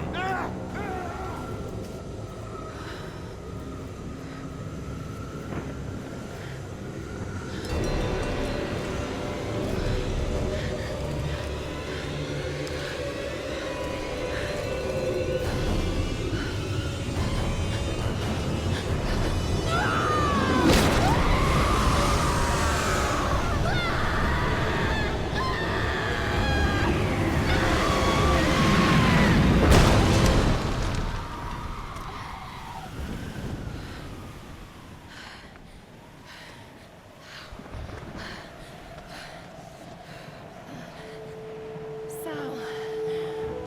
Oh, Sam. Thank God.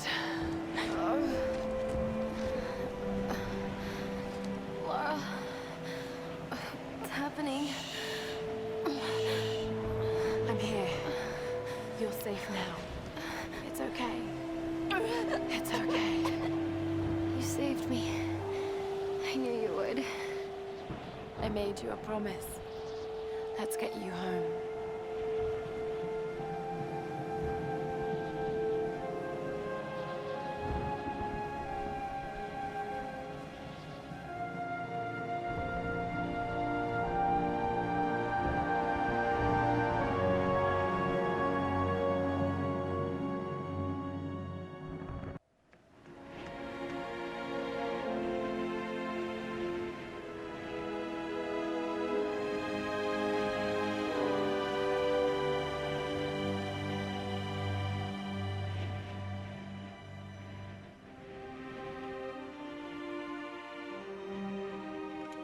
There's Laura!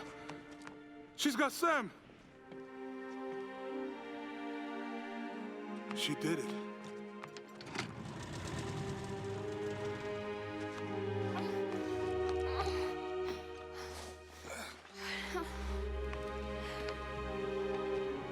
I think she's going to be okay. What happened up there? It's over. We can go now. All right, let's get the hell out of here.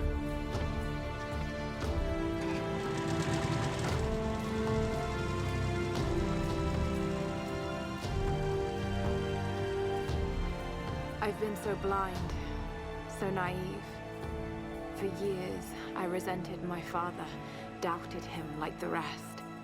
But he was right about so much. I just wish I could tell him that now. There are so many mysteries that I once dismissed as mere stories, but the line between our myths and truth is fragile and blurry. I need to find answers. I must understand.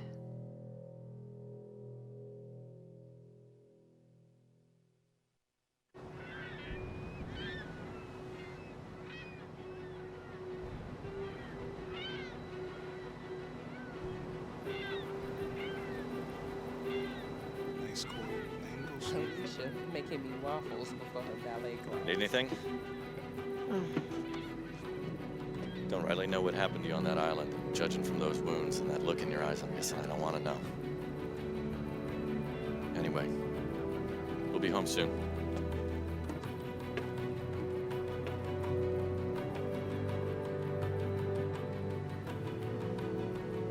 I'm not going home.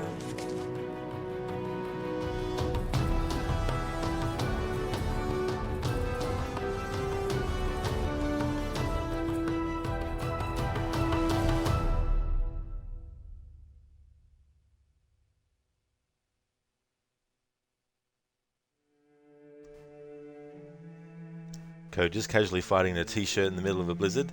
Exactly, Code. You know, it's just like in Rise of the Tomb Raider, you can have Lara like just wearing her blue or grey Henley, and it's freezing cold, and Lara's just running around like la-di-da-di-da. Donna Drake, you like how Lara is turning into a great chiropractor. She fixes people's back with a 12 gauge. Yeah, who knew that could actually yield some positive results? Donna, different patients, different needs. Exactly. It's very important to be versatile, to make sure that you're able to meet very different unique requirements. Draco, yeah, Lara with her OG weapons. Yeah. That's something that even I, as a fan of these reboot games, and of course the other games in the series, the old school ones, I really think they should have actually given Lara the dual pistols in the reboot games. Especially because they tease it at the end of this. In the whole game of Rise, she never actually uses the dual pistols. In the DLC though for Rise of the Tomb Raider called Blood Ties, when you go through the manor, you actually find that Lara has actually kept Roth's pistols. So reboot Lara does have has two pistols in her possession, but then when Shadow of the Tomb Raider came out, they also decided not to have Lara with the dual weapons, the dual pistols.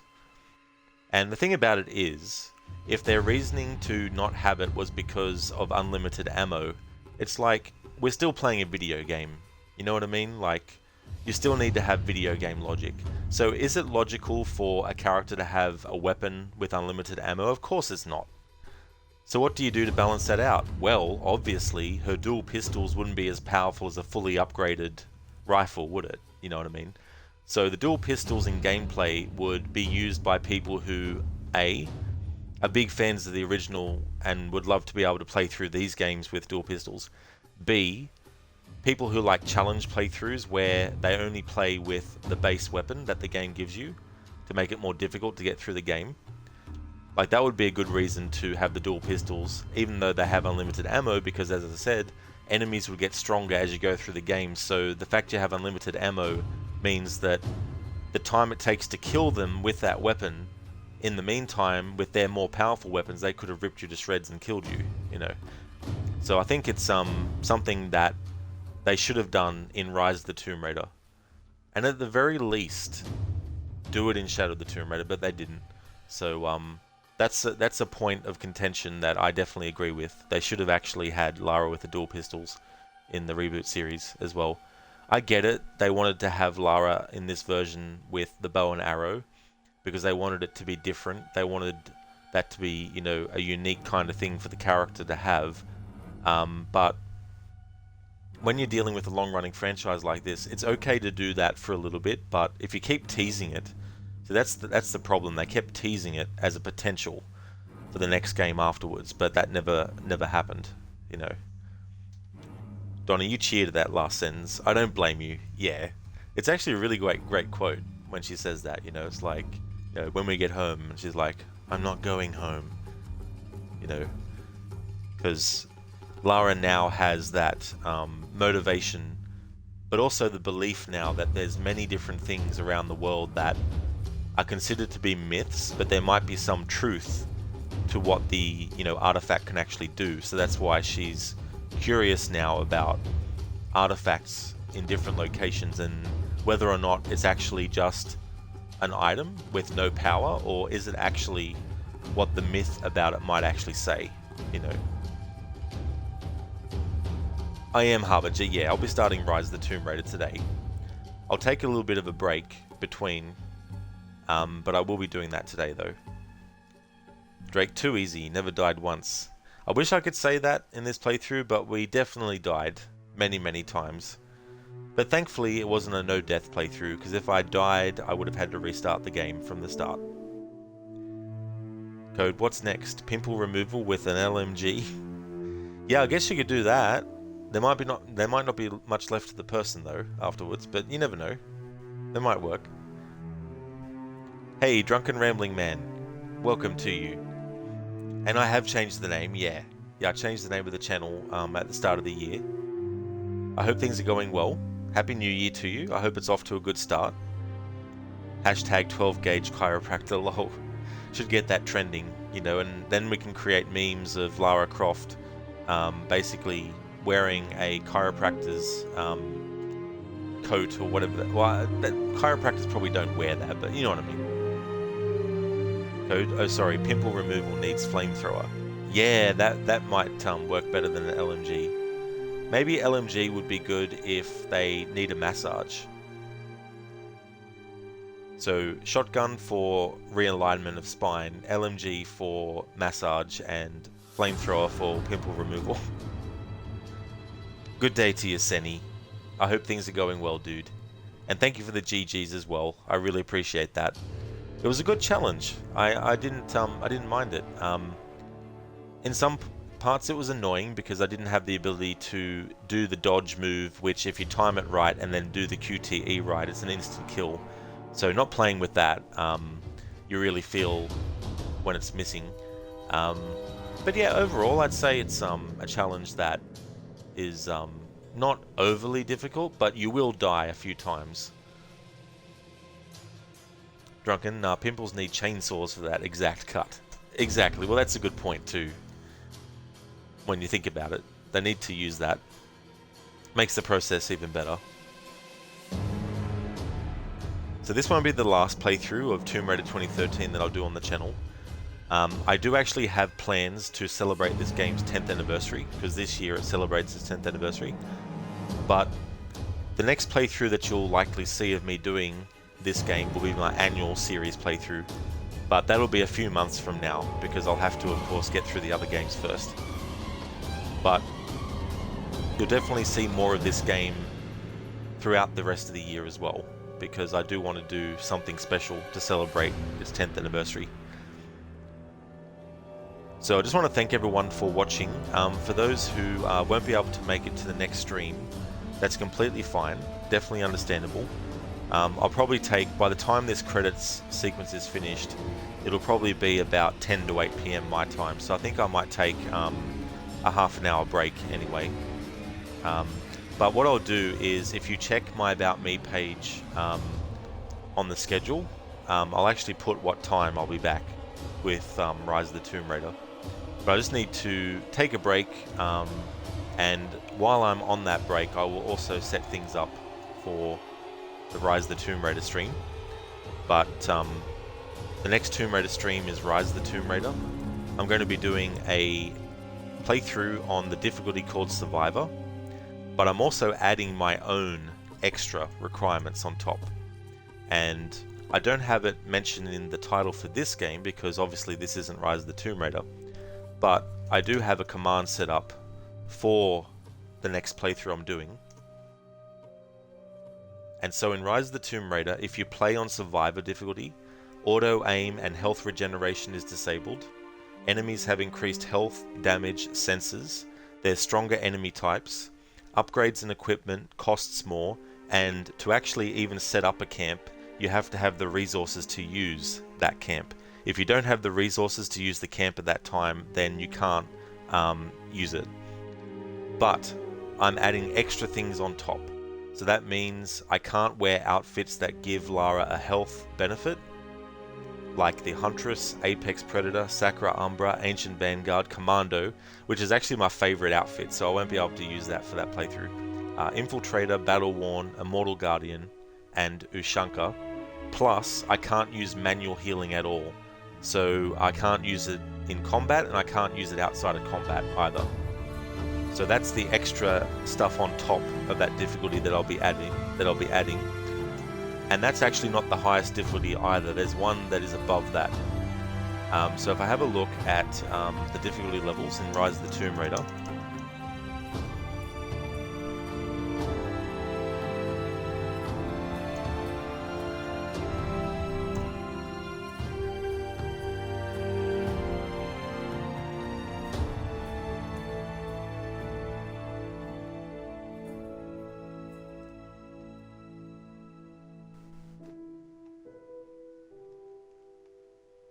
alright, so the easiest setting on Rise of the Tomb Raider is Adventurer.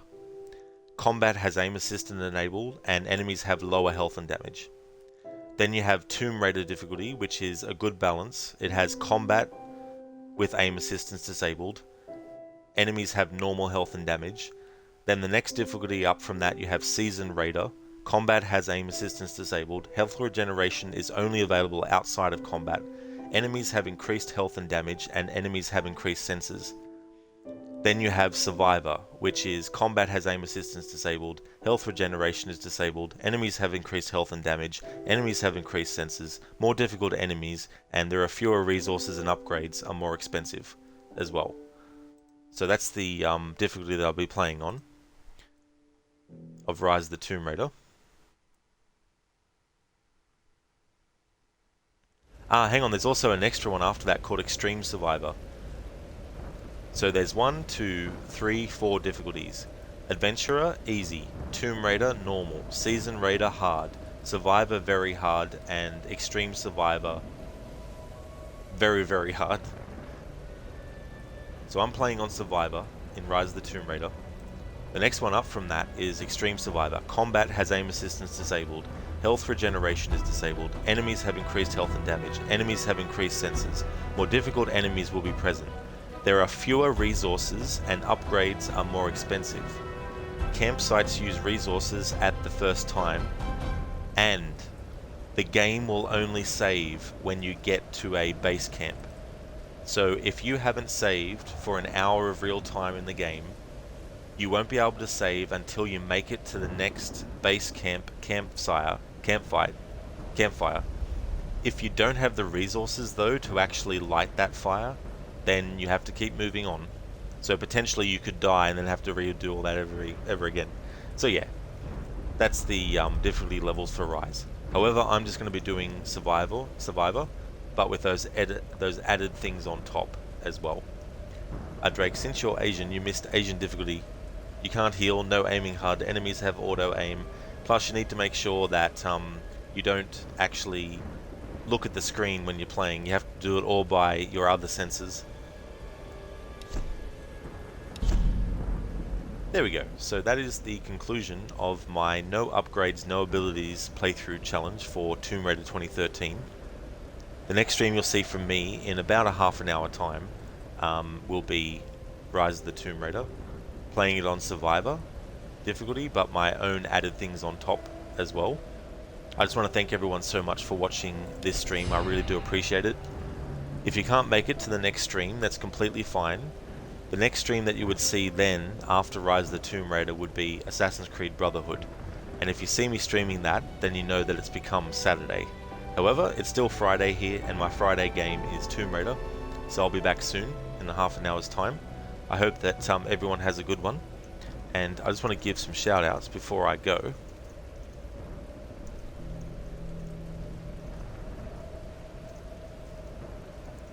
And then I'll come back off my break, and then we can start the Rise of the Tomb Raider playthrough.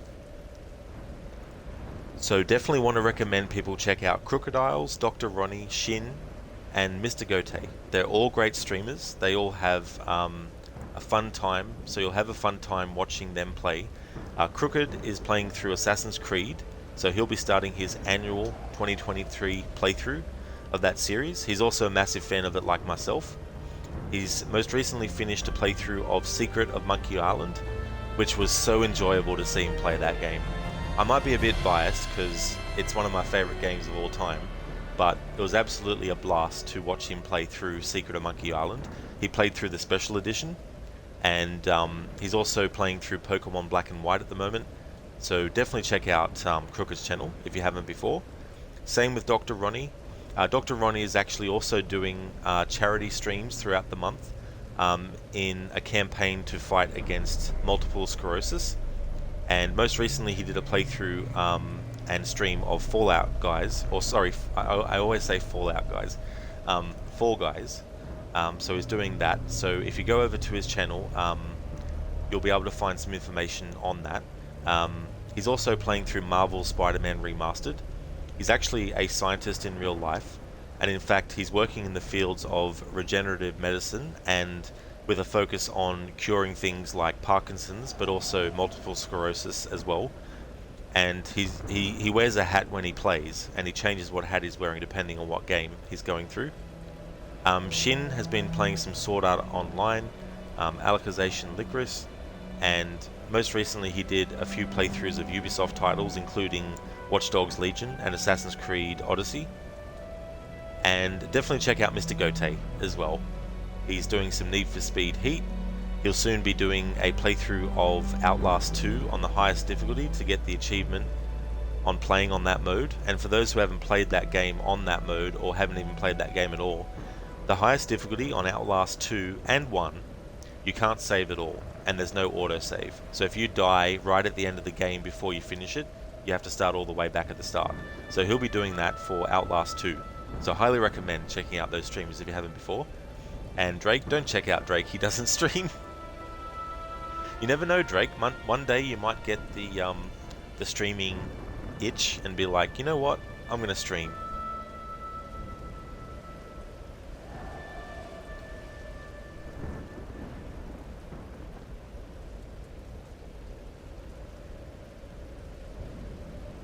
It's about 5 to 8 now, so it will probably be 8:30 PM my time when I actually come back with Rise of the Tomb Raider.